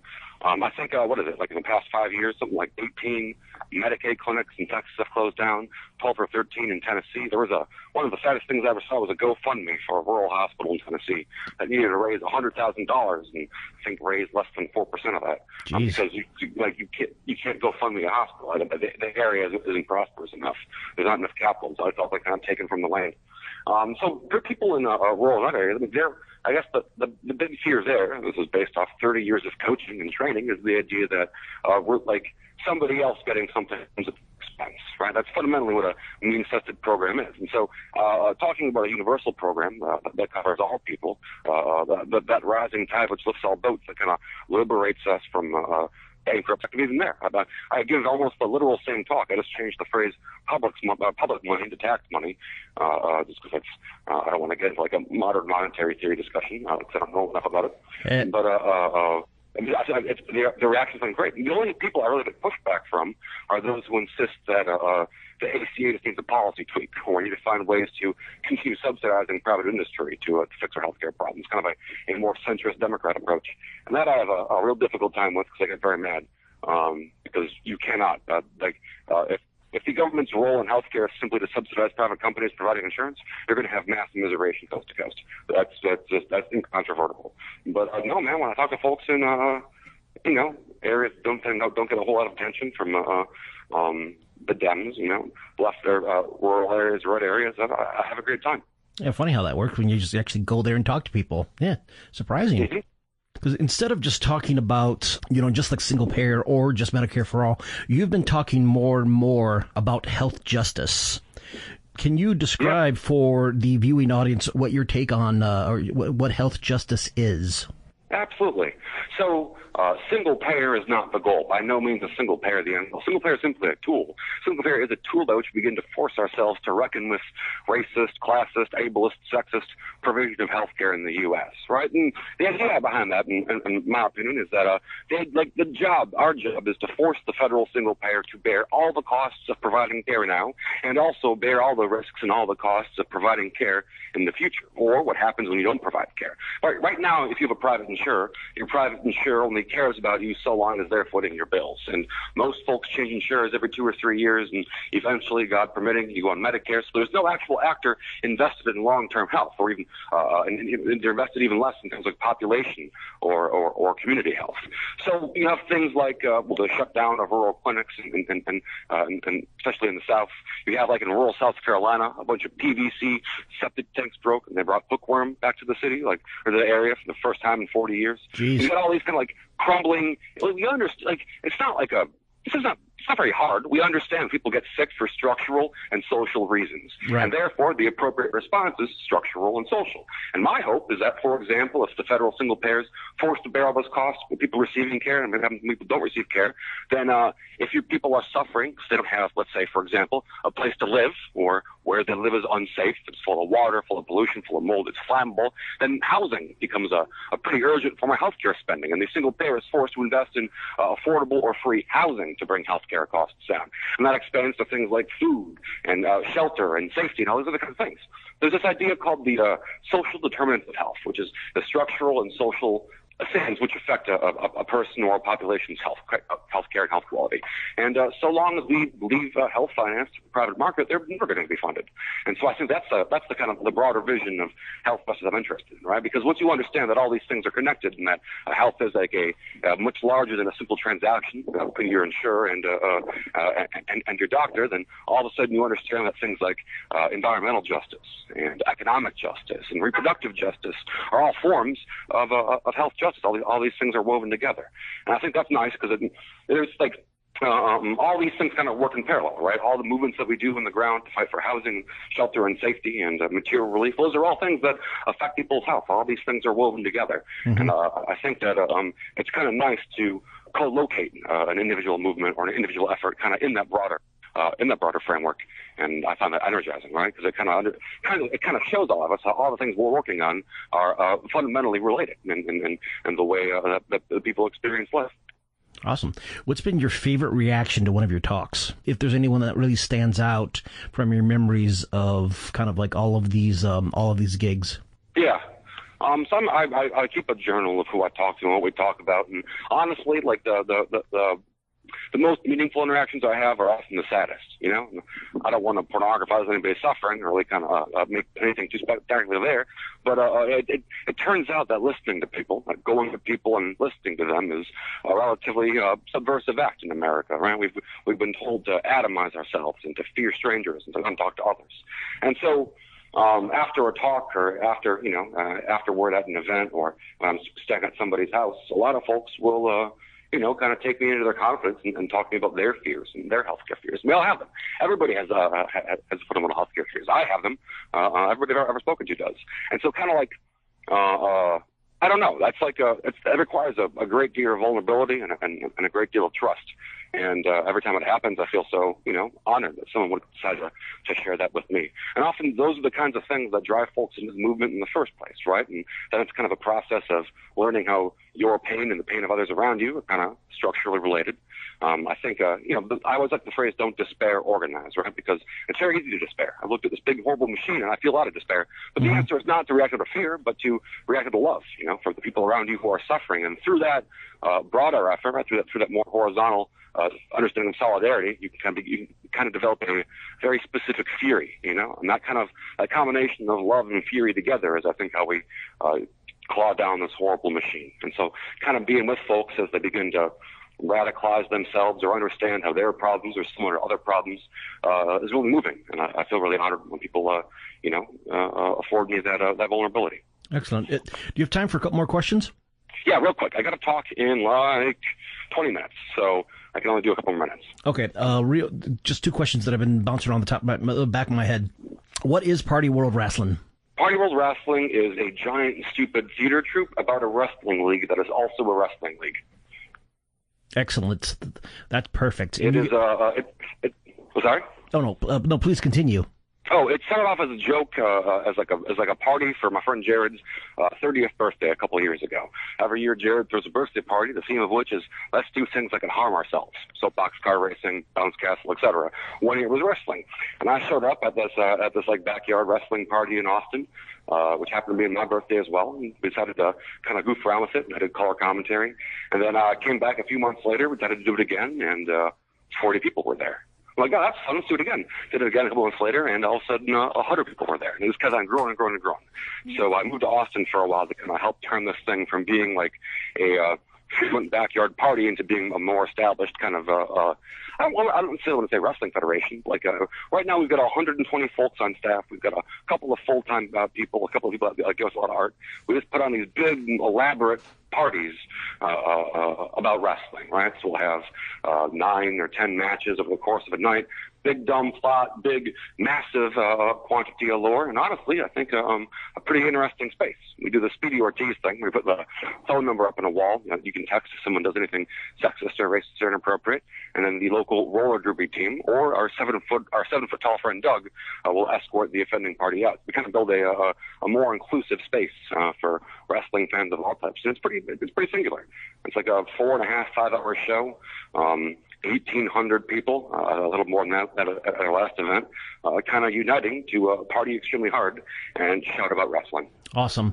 When you get to Portland, remind me, we need to tell you about Portland Organic Wrestling.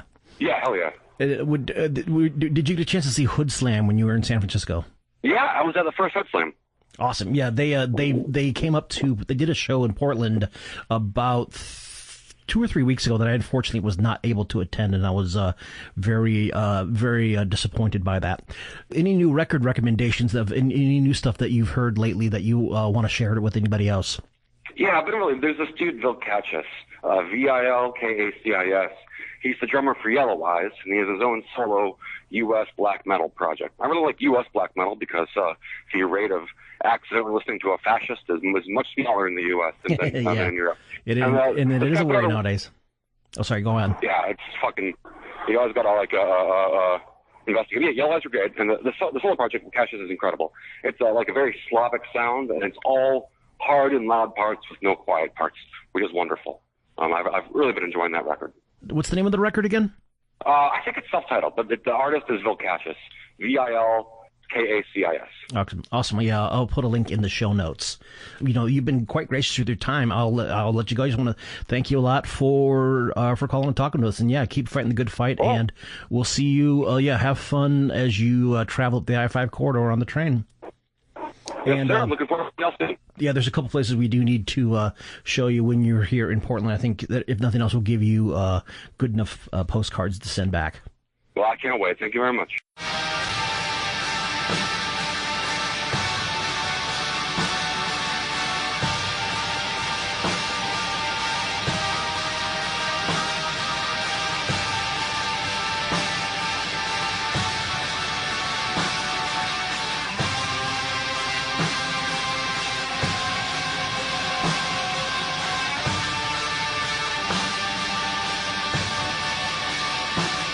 A thought that came up, and this might even require a whole other episode of, depending on how much into moral theory y'all want to go into, but I was a philosophy major. That's true. Hell yeah. Why should healthcare not be a profit center? Why should healthcare be decommodified? Health is social. I mean, like, health is every part of our lives. And when you introduce that healthcare is a business, we profitize like people's health, and we profitize their everyday lives, and that's degrading to their existence. Yeah. I was a bioethics major first and foremost in college, and then I got out of it and went into the worst. I went to engineering, became a STEM lord. But you know, like that. Yeah, that's exactly it. Like a real Elon Musk fan. Cue me having a seizure. Okay. So you're completely right. Like healthcare, in terms of the way that health is, it's not something that you choose. And that's the whole concept behind everything, is like, you make these choices, healthy choices, and you can live a better life. I'm sorry, but cancer... That's why I bought a Juicero. Yeah. Cancer. God, you brought that up. It's like been 6 months and that word should have died, and you brought it up on a podcast. Okay, anyway. I love Juicero. But long story short, I mean, from a moral perspective, everybody's gonna fucking die. And, like, you're going to have this necessity of having healthcare. And it's not like everybody was like, you know, we're gonna force the doctors to treat you. No, you're not gonna fucking force the doctors to treat you. They're gonna be paid a living wage and not have to worry about medical practice because they're running in their own firm or whatever like that. Like they're covered by their own, you know, like they're actually getting paid their worth. That's the thing about the nurses as the movement, is because nurses have historically been paid less. Now look at something like Russia, where historically doctors have been mostly women, and they've been paid way, way, way below any of the other countries in the world, because of the fact that if you have a women-led industry, they are typically undervalued, underpaid, and human care is considered a lower value of function. It's disgusting, but like this is bizarre. I mean, obviously, it's capitalist system. Capitalism, patriarchy, everything comes together in this fluid idea of how things have worked and not worked. And in order to have this change, you need to just realize that everybody, again, is affected by it. And yeah, I'm sorry, right. I'm ranting. I'm just no, ranting. you're not ranting. You've been on the show for over a year. You know, we welcome certain traits. And you're allowed to rant. Yeah, feel free, but yeah.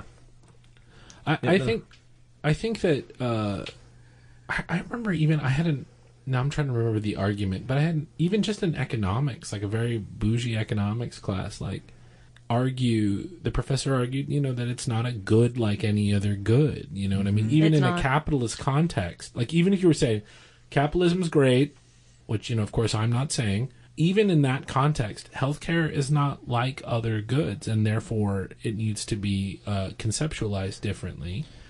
And there is such a thing as human flourishing, and if we want to say we want to make human flourishing of lesser importance than, you know, people making profit or something like that, then fine. But I don't think most people would say no. I think my grandmother should be able to live as full and enriched a life as possible, and it should not be wedded to a system that whose only drive is to make a buck, you know.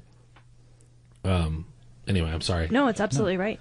I was gonna say I don't know how often like Rawls should be brought up, but like making a choice behind the veil of ignorance for health is it's a good point. Like, and if you sit behind the veil of ignorance. For y'all can look that up, but if you sit behind the veil of ignorance, there's a case to be made for Medicare for all there, because you have no idea what you're going to get in the healthcare. Are you going to be born with some sort of degenerative heart disease? Yeah, who knows? And when you sit behind the veil of ignorance and you calculate all of those things that we know about our current like health, you would make the choice of like, okay, yeah, like I think that because I have no idea where I'm going to come out, everybody should get probably equal access and shouldn't have to pay as much, and like there's a case to be made there for him. But yeah, I mean, I think that Rawls is why not use that perspective of if you didn't know what your life is going to turn out to be, what kind of healthcare system would you want to have? Real quick, can you, for those of us in the audience who only studied 19th century continental philosophers, can you give a slight gloss on Rawls, please? Do you want to do that? I'll try, and then you can supplement. We're talking about the 60s soul singer Lou Rawls. No, I'm just kidding. Singing voice of Garfield the cat and the many classic animated features that 80s and 90s kids will remember.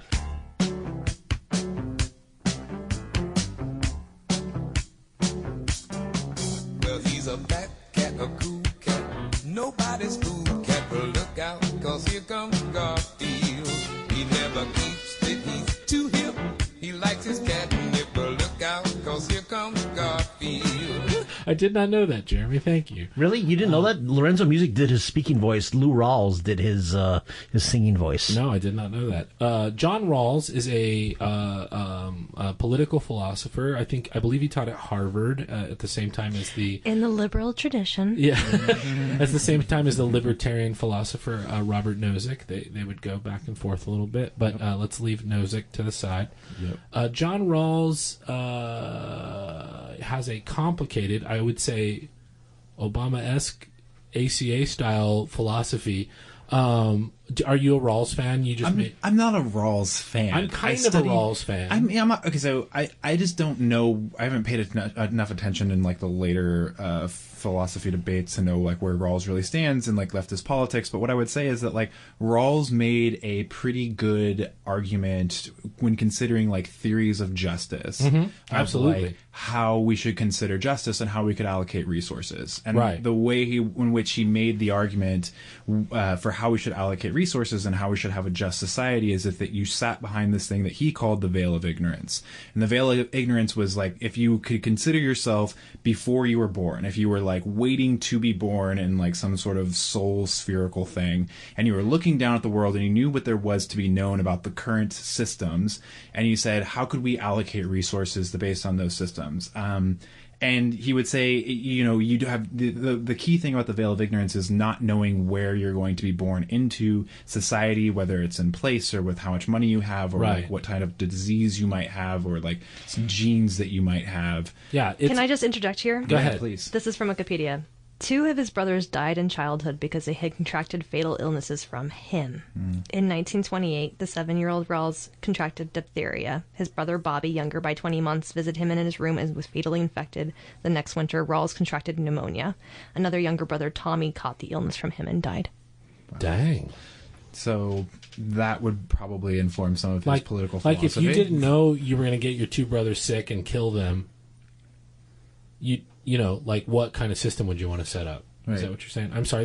That seems very. I'm so sorry to put cruel that of out me there. to say. It's again. It informs his theory. So yeah. So then you make this decision of like, well, how would you create a just system if you didn't know like where you would be put and like what you would end up with? And if you didn't know, that would mean the chances would mean you'd land anywhere. Mm-hmm. And with considering that, you would want to make as a self like whatever it is considered like self-acting vehicle or whatever in society, you would want to make the system that would give everybody something relatively equal and like access to the same just resources. Yeah.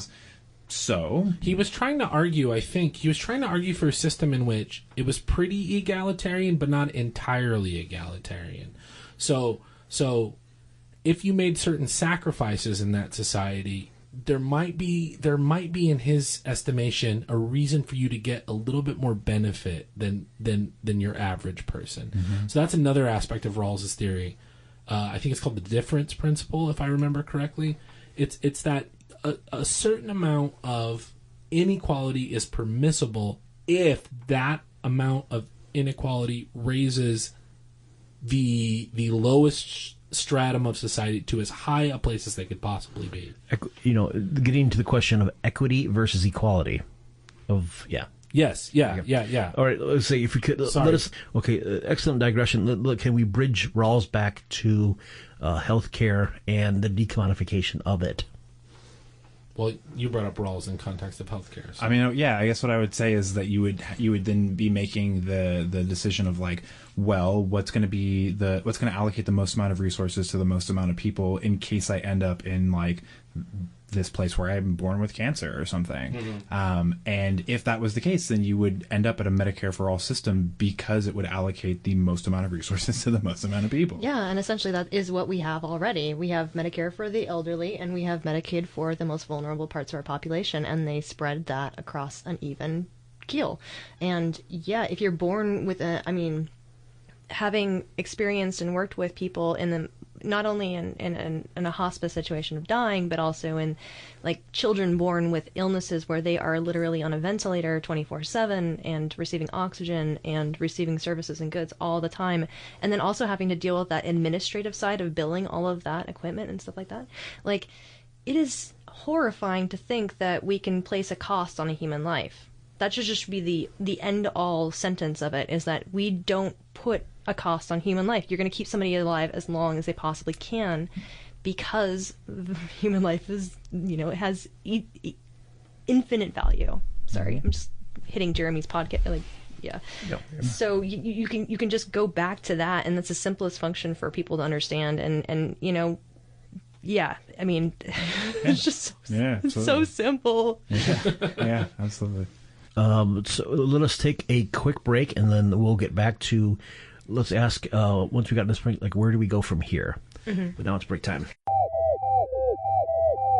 If for the viewing audience, watching this podcast, where do they go next? It's kind of a thing where we've tried to fire up a lot of people and transmit a lot of information, and both technical information, but also moral distinction, which actually was a nice discussion. I did not exactly plan for it to be in that depth, but that's great because I need to take more philosophy classes. I'm guessing my question from here is, where do folks go from here? How can they plug into certain campaigns like the Medicare for All campaign happening both in Portland, but also in plenty of American cities that are going on right now, and even outside of cities, it's in like full on regions or municipalities. Yeah, so depending on where your audience is like focused, I mean, like Portland DSA is a great place to start with that. I would always advocate to join any of our canvases. On a much like larger scale, I would say like look for actionable items, right? Like those are going to be the things that are going to make a difference. Marches are great, protests are great, rallies are great. I think that there's definitely a space that needs to be like had for those. But like look for the actionable items. There was a really cool anecdote to that, which was there was the women's march that happened right after the inauguration. Loved it, took part in it, was definitely there. And there was this anecdote that said that like, well, there was 14.1 million people that took part in the women's march across the country. What would happen, and let's say that each one of those 4.1 million people, they took about 4 hours out of their day to drive there, get there, take part in the action. What would happen if all 4.1 million of those people took 4 hours out of their time and put it into door knocking and went out and like knocked on doors and had conversations about issues like Medicare for all or whatever the issue is that most pertains to them? How much more of an actionable difference would that make? Right. And I love, let me preface this with, I love the Women's March. Like, I'm not trying to knock on that in any respect, but saying that like, what can we do to like take actionable actions? Yeah, the Women's March is a great first step. Right. Yeah, absolutely. And it's like, what can we do with our time? Even if you just talk to every coworker and every family member. Wow. Yeah, you have the bodies, and I know I've looked down on the Women's March because of the whole brunch aspect and whatever. But in general, that was just like one person. Though. No, but in general, like it takes a lot of work and a lot of time and a lot of energy to come out and to be visible, and there is a fear there. But if you feel like you have solidarity, you feel like you do have a voice finally, right? And to tell people that they have a voice and to make them feel like the world isn't so hopeless and so unchangeable that they can't change it. And I want to say also, right after the Women's March, or soon after, we had, remember the airport closures?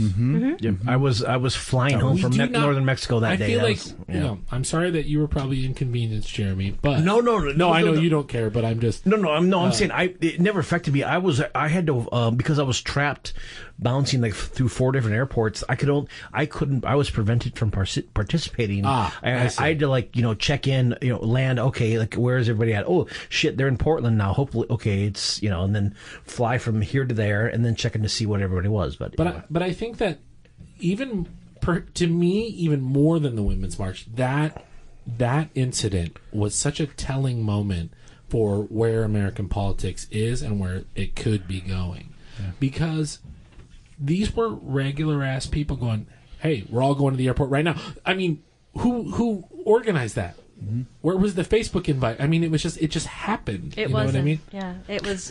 And recently with with all this ICE stuff that's happening, like you have your people that are much that are more courageous, and they're the ones in the camps. But a lot of your grandmother, your mother, your aunt, those are the people getting wanting to participate in some way. And boy, like that's exciting. I don't know. I forgot which. I think it is exciting. What point I was trying to make, but. And don't discount people on the basis of their current politics or philosophy or whatever, because again, like you were saying, that's the point I was trying to make. There is an in for everybody on a level, right? And we need to connect to that. Yeah, whatever. There's some human don't discount their intelligence, their politics, whatever. I mean, they people suck, but the same token, like we all have something to share about this world that we can. I swear I had a bigger point to make and I forgot what it was. And I cut you off.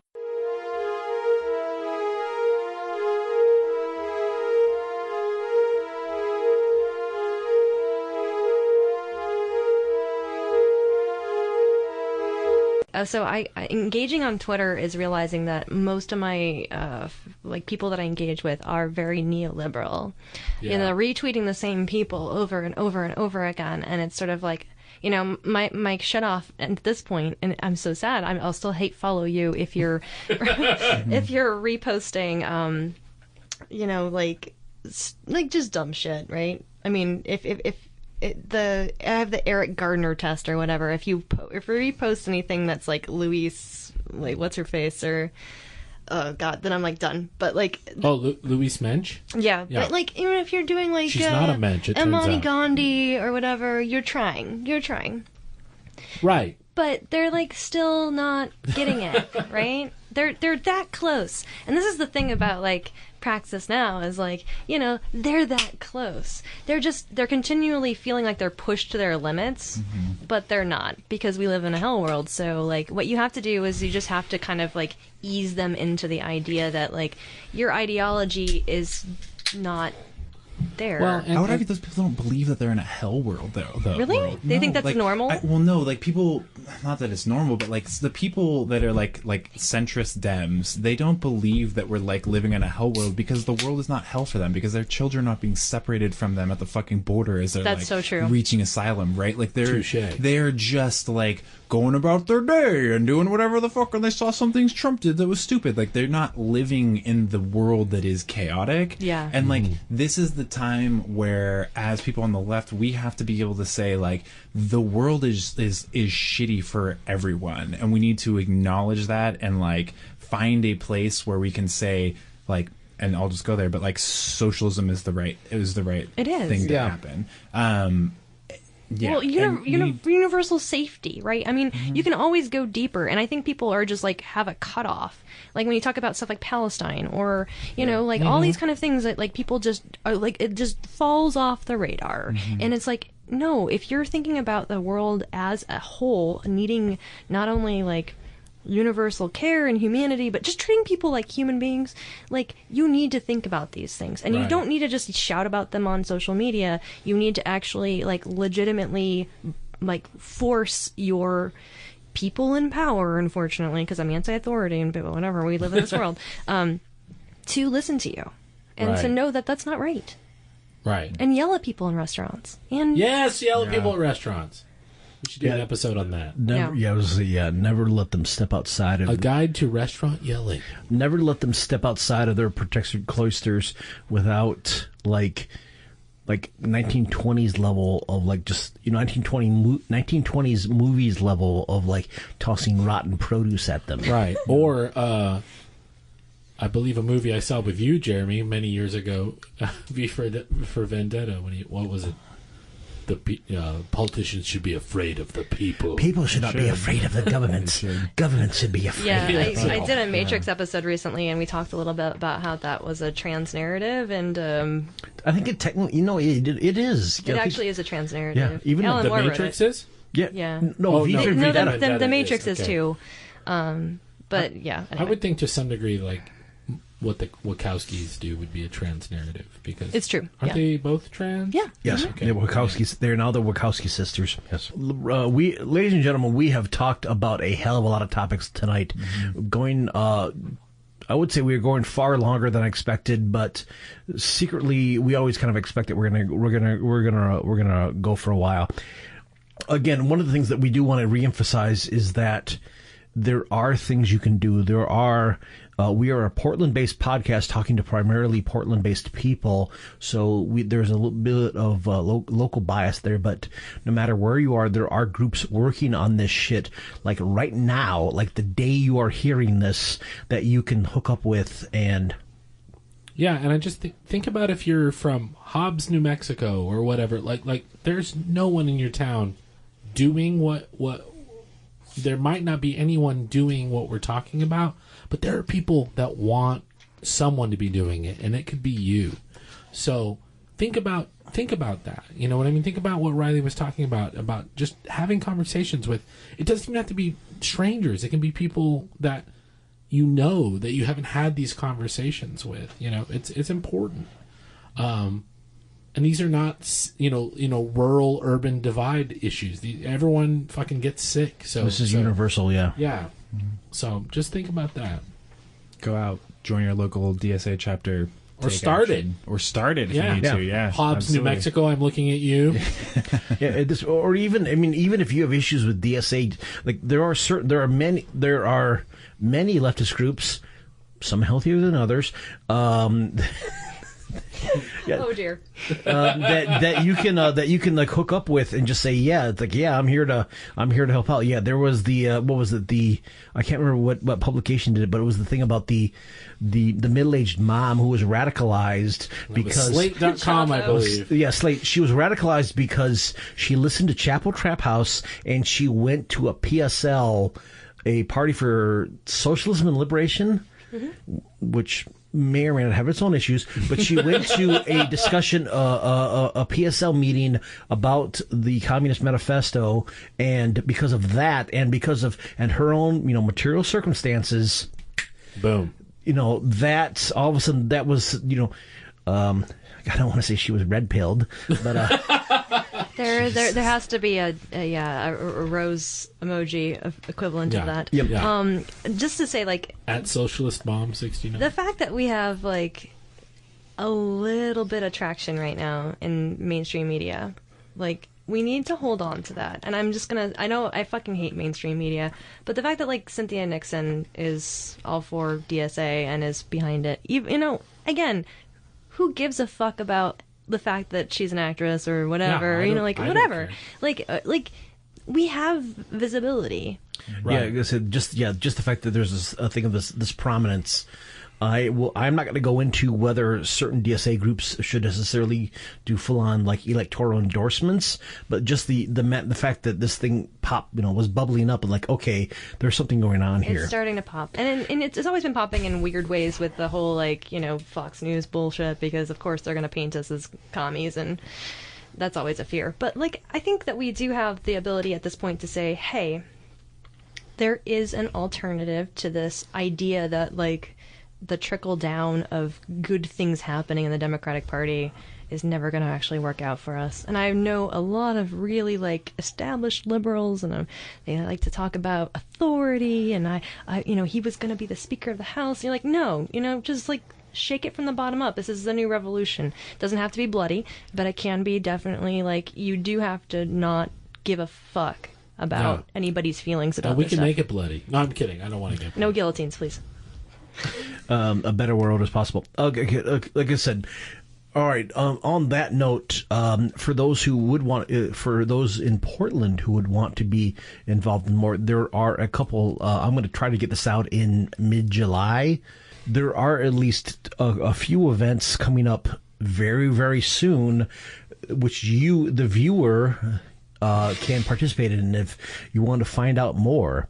can you talk about, let's say, the talk that our missing guest Tim Faust will be giving Friday? Yeah, absolutely. I'm really excited. Tim Faust is going to be here in Portland, talking on July 20th at 6:30 p.m. at the Sunnyside Community Center, and he's going to be giving a talk about Medicare for All and kind of giving a little bit of background, probably more in depth than we went into in this podcast, and then giving some like ways out to reach the Medicare for All system. And yeah, it's going to be an amazing talk. I'm really, really excited for it. And then out of that, we're going to do some canvassing efforts that will happen 2 weeks after that, where we're going to be going out and talking with our neighbors and imploring some of these methods in which we talked about on this podcast, using the response cycle, talking with our neighbors about Medicare for All, sharing common like shitty experiences that we've had with the healthcare industry, to inoculate them into the issue and really bring them on our side. And yeah, we hope to we'll be having those canvassings that happen once a month for the foreseeable future until we reach the Medicare for All objective. So yeah, we'd really love for people to come out, take part in the canvassing, and ultimately to get people to a place where they will be hosting their own canvasses, because that's really how we're going to grow this movement.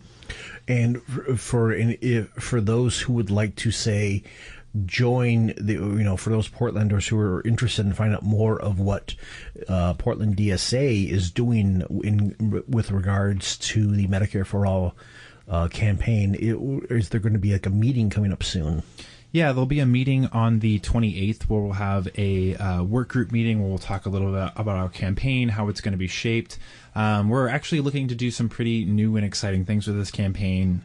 This is a little bit on a personal side for me, but we're looking to add a little bit of paid parental leave to our local campaign. Yeah. Yeah, and for those of you who don't know, and I'll tell you the story really quickly, I am soon to be a father. My partner is 9 months pregnant, and she will be giving birth. Well, I don't know when she'll be giving birth. Congratulations! Far out. Thank you. The due date is July 31st. And so yeah, this brings up a lot of like really exciting emotions, and then also it's also really stressful. And so can't imagine why. Yeah, right.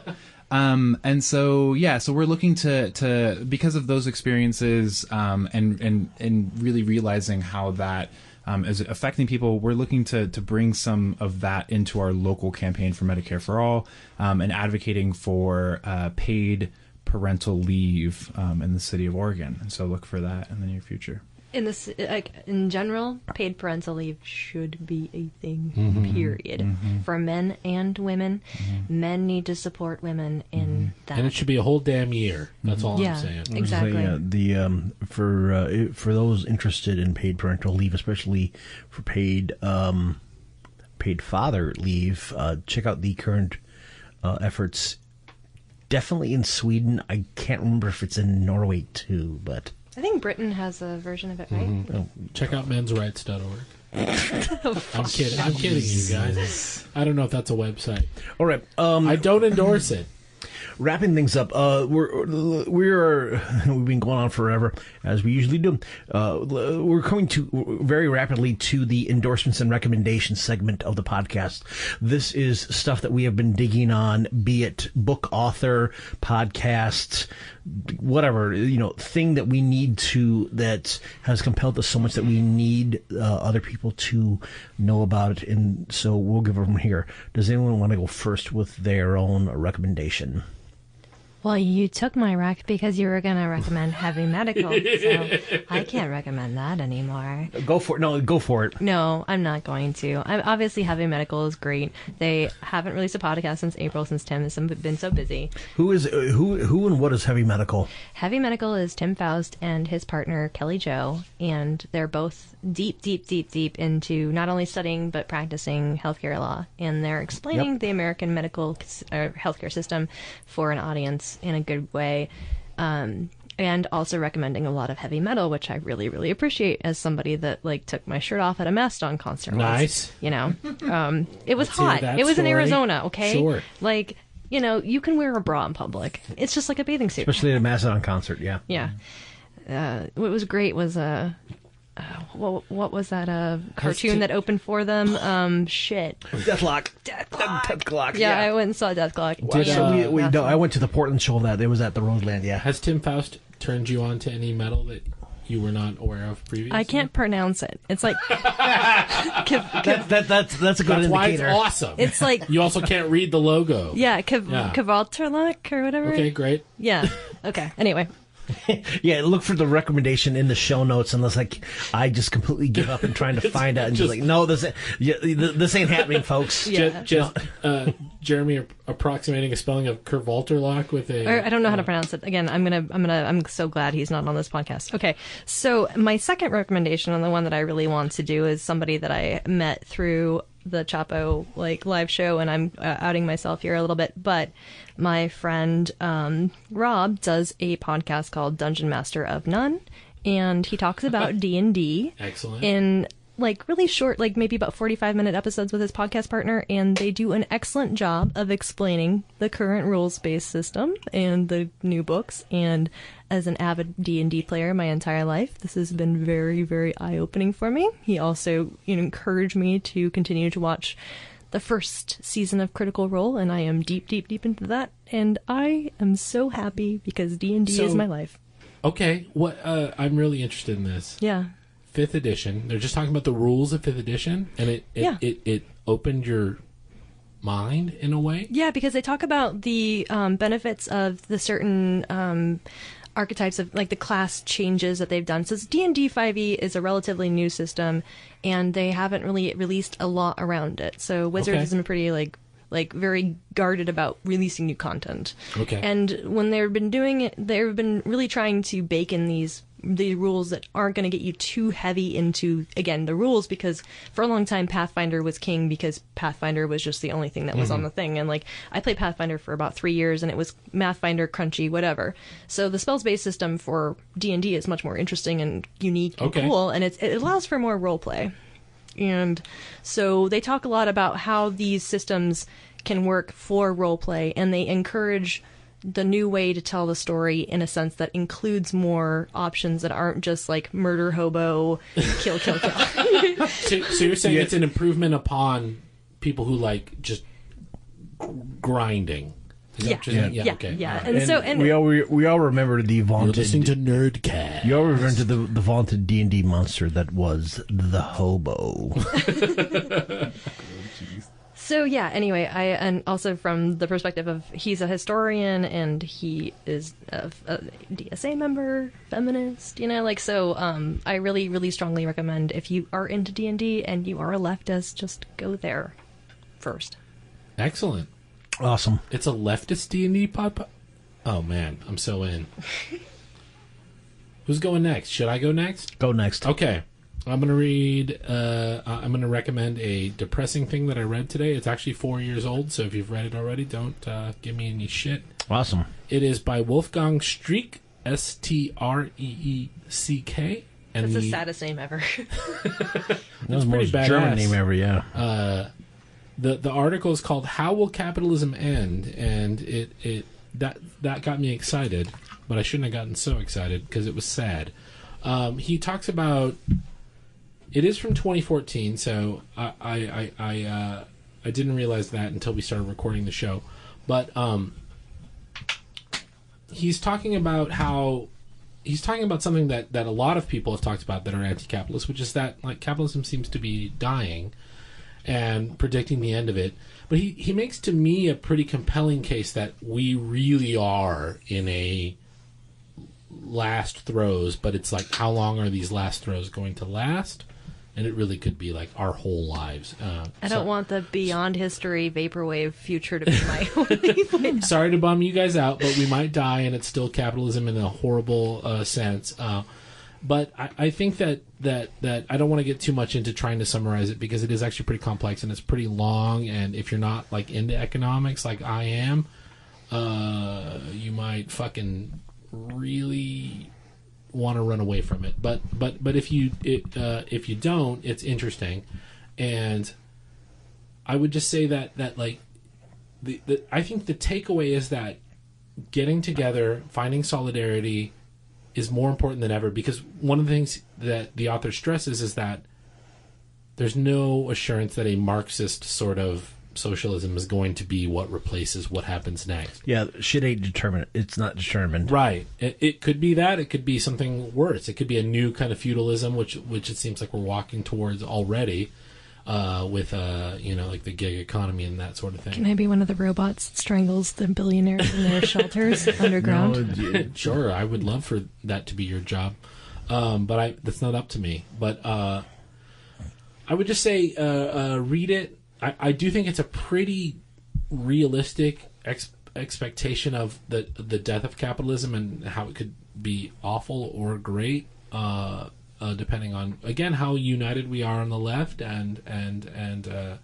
how much we talk to our neighbors, whether they are leftists or not. You know what I mean? Like community is going to be really important, whether the community is a leftist one or not, and then. I think that's it. I don't know that I have any other suggestions beyond that, except be good to one another. Go out and canvas. It's always a good one. Yeah. Yeah. Riley, you up? Yeah. So I have, I guess 3, because 2 of I wasn't really prepared for this. Nice. Wait, when I emailed you about this half an hour before you showed up. I know. And I So much time to prep. and yeah. I didn't think about it. So, because the shit that I do for fun and like the shit that I do for work is like 2 different things completely. Same. So for fun, I would recommend, like, if y'all haven't played Fallout 4, like that's all I do. Oh my god! What's your problem? Just kidding. I don't know. I literally. Fuck Fallout 4. Play New Vegas. Nope. Hey. Play Fallout 4 Yeah. in my free time when I've got nothing else to do. When Isn't I'm it- tired of. I feel writing. strongly Do you both ways. kill or build? Oh, I do both. Yeah. I do both for sure. I Okay. get it because you get experience from Yeah. both. What So is why your would you favorite? not? Do you like to do more melee sniper or? Oh, snipe for Yeah, sure. I snipe and then I like come up, and once they found me, then I just shotgun them away. Yeah, I go straight for that power armor and the X one, and then I like get the vision. You have to get like, and then you just can see everything around you, and then you're experiencing the story in I a fun wish way. I knew what you were talking about. So that's the first thing. Yeah, I love it. For like TV recommendations, just because I've been like going through this process of becoming a father and like trying to enlighten myself in all these different ways. Look who's talking. Yeah.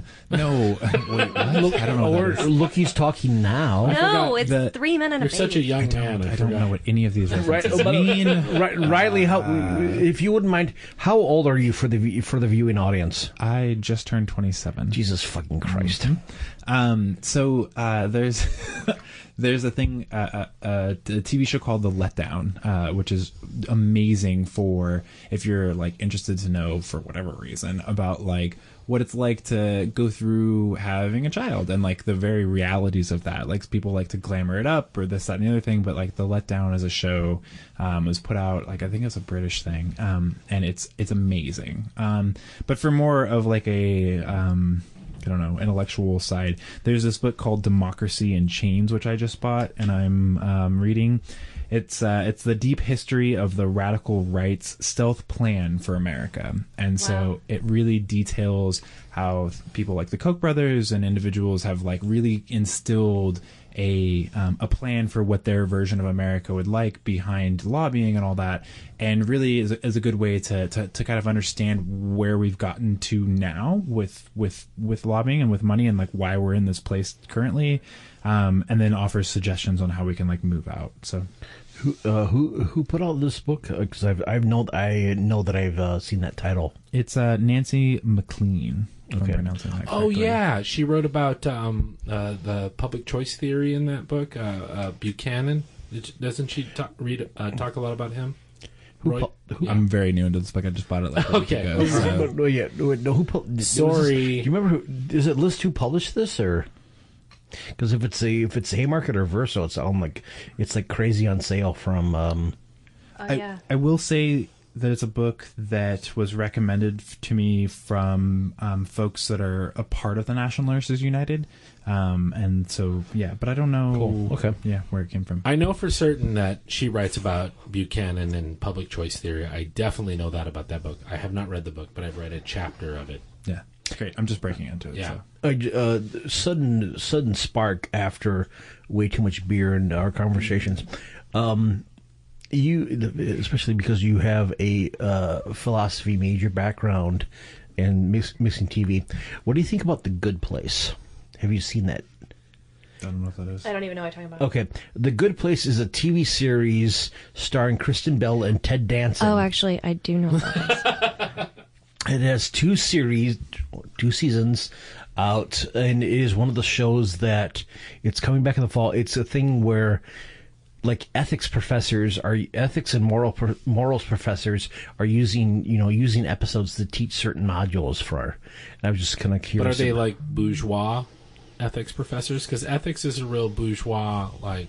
They're doing it from a Yes, that's really the one. actually nice place. And that was a horrible pun. I've been drinking. Okay. A good place. So the whole idea is that like a bad person goes to heaven. Oh. Something like that, yeah. That's Okay. It's sounds like, like a all I'm gonna Black say is Mirror it is. episode. This Kind is of magical realism, it sounds like. A little Or bit. just magical. well. It's the amount. I don't of, know what I'm talking about. Well, it's a show where the amount of reading that they have an episode that literalizes the trolley problem. They make Jeremy Bentham jokes. There are Okay, I want to come out right now, and I hate the trolley problem, but you will not hate the that is episode bourgeois ethics right there. Well, yes, you will not hate the Sam Raimi way that they literalize it in a particular episode. Okay, cool. I'm excited cool. for I this. love Actually, Sam Raimi. if you like it, Jeremy, I will watch it. No, it's a thing where it's like we just my partner Rachel was watching it and I'm like, okay, let's go. And then I heard about it and then I started watching it and realized, okay, I need to shotgun all of this, and then we need to like. It's on streaming services, and it's a thing where it's like, oh my! It is done by the series was created by Mitch Hurwitz, who helped create, if not, Parks and Rec, and it's a mix of there is some Lost in there. There's a shitload of No Exit in there, and there's a lot of philosophy classes in there to the point where one of the main characters is an ethics philosophy professor. Yeah. Oh, can I suggest one other thing? Go for it. Shit, I just lost it. Oh gosh. I'm going to God damn it, I'm recommend sorry, The guys. Emptiness on the Tip of My Tongue. Yeah. Oh, man. It's something I'm loving. Okay, someone else. I like Glow. I don't know why I do, but I love. We're only about 4 episodes into the three episodes into the latest season, It but makes me feel good. That's all I need to say. It's good? Glow is definitely Okay, worthwhile. I'll Yeah. watch it. Okay, real quick. My recommendation will be not both. I will second several of the recommendations given earlier tonight, including Heavy Medical, the podcast done by Tim Faust and Kelly Joe. But also the fact that Haymarket Books up in Seattle is doing a half-off sale up until like late August, and the amount of stuff that they have, the amount of great books that they have that have been previously recommended, but certain titles like pick up everything. The 2 books they have by Keonga Yamada Taylor, Yes. books like From Black Lives Matter And to follow Black her Liberation. on Twitter. She's fucking amazing. Oh yeah, that too. She also put out a book called How We Get Free, which is her both talking about the Combahee. God damn it, I cannot pronounce this right. Combahee River Collective. Yeah, you said it right. Yeah. To, for example, the Sharon Smith's Women in Socialism book, but also Subterranean Fire, where she actually gives the history of working class radicalism, and check out Haymarket Books. The sale they have right now on both on hard copies and ebooks is top notch. Everybody, do you have anything to promote? Where can folks find you if they have anything they want to ask? Jeez, I don't even know my Twitter handle. Was you could email me. Let's see, what is my Twitter handle? Yeah, y'all should follow me on Twitter. It's at @mr_brand BRANN. Yeah, you could find me there, or you could shoot me an email, I guess, at rileybrand@gmail.com. Say I'm all over Facebook. So if folks actually have a question about the Medicare-for-all campaigns and where to go next and whatnot, but besides the 2 events in Portland that are going on soon. Yeah, I would just recommend that they find us DSA on Facebook and get in touch with us through there. Like, I'm always actively following that. We have 2 great new Canvas leads, Rick Bellevue and Becca Edwards, and they'll be taking over the campaign as I transition into having a baby. So they'll be more than happy to help out. And yeah, just find us in the streets. Really, that's where the movement happens. Mm-hmm. Knocking on doors. Knocking on doors. Are you ready, Natasha? Sure. Yeah, Okay. You can find me, Nat, unfortunately named at Ashes for Foxes on Twitter, but I would highly recommend you just follow my podcast, which I don't run the social media for, at Meta Machina, and that's spelled Meta, M-E-T-A, Machina with an S, M-E-M-A-S-H-I-N-A. Okay. I'm Garrett. You can check out I sing country music. Can you believe it? And I have recordings now. Yay! Our group is called Late Shift. The website is lateshiftcountry.bandcamp.com. It's a live recording, and it sounds pretty fucking good. And if you want to catch me on Twitter, I don't do much on Twitter, but maybe if, everyone in the world follows me, I'll do more. I feel like just Jeremy adding me for the last episode of this podcast, there was like 3 more followers that I got. So it's at Comrade Garrett on Twitter. So at Comrade Brand. You just add Comrade. Add Comrade to your name and a rose emoji. Always a rose emoji. Mine's a duck, but everything. it doesn't seem to be hurting me. So, but yeah, I think that's where you can find me. I guess I used to give my phone number out on this podcast, but I'm not going to do it now. But if you listen to old episodes, you might hear my phone number. Girls. Not good. Ladies, I'm engaged. If you want to get in touch with us, you can email the show at givingthemic@gmail.com. On Twitter, we are at Twitter/givingthemic. We have our own Patreon, and you too can help us put out the show at merely $1 a month. Feed a cat. Yeah, what's your problem? Yeah, give $1. Yeah, at patreon.com/givingthemic. Find us on Facebook and tell all your friends. Facebook.com/givingthemic. Yada yada yada. We want to thank you, ladies and gentlemen. This has been a hell of an episode, as so many of them are. Going around the table, do any of y'all have any last words? You can put it on my tombstone that I have big dick energy.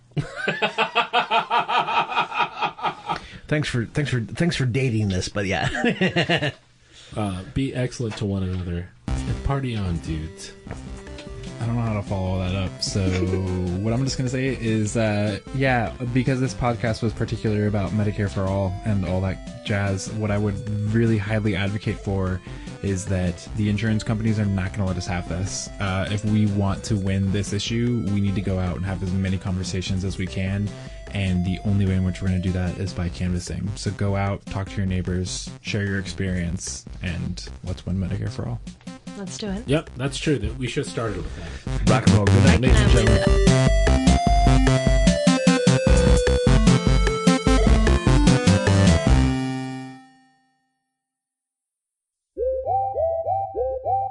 I can't believe I said big dick energy. I feel like an asshole. No, I'm serious, because it's like I don't really have it, No, we got buzzed, and you know what's happening. I'm going to the store, and I'm like, do you got any of that big dick energy? Do you have any? I can't. I gotta buy. Me as an organizer, when I'm asked for my last words, I can't end on anything other than we have to do something. So do it. A better word is possible. Ironic. A better world is possible. Thank God somebody said it. Yeah. Jesus Christ! I'm like.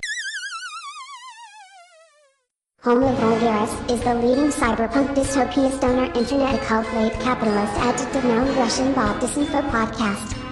The future is now and it sucks. The algorithm is horny but has no desire. We desire to be like it. We offer ourselves up to the invisible machinery of late capitalism, hoping to make it horny for our content, our data, our entire lives and humanity. It's terrible. It's kind of sexy. Listen to Homo Vulgaris. Embrace gay space third impact luxury anime t-shirt communism. Better living through death drive irony. Homo Vulgaris. Available on iTunes, Google Play, Stitcher, SoundCloud, and wherever else fine podcasts are found.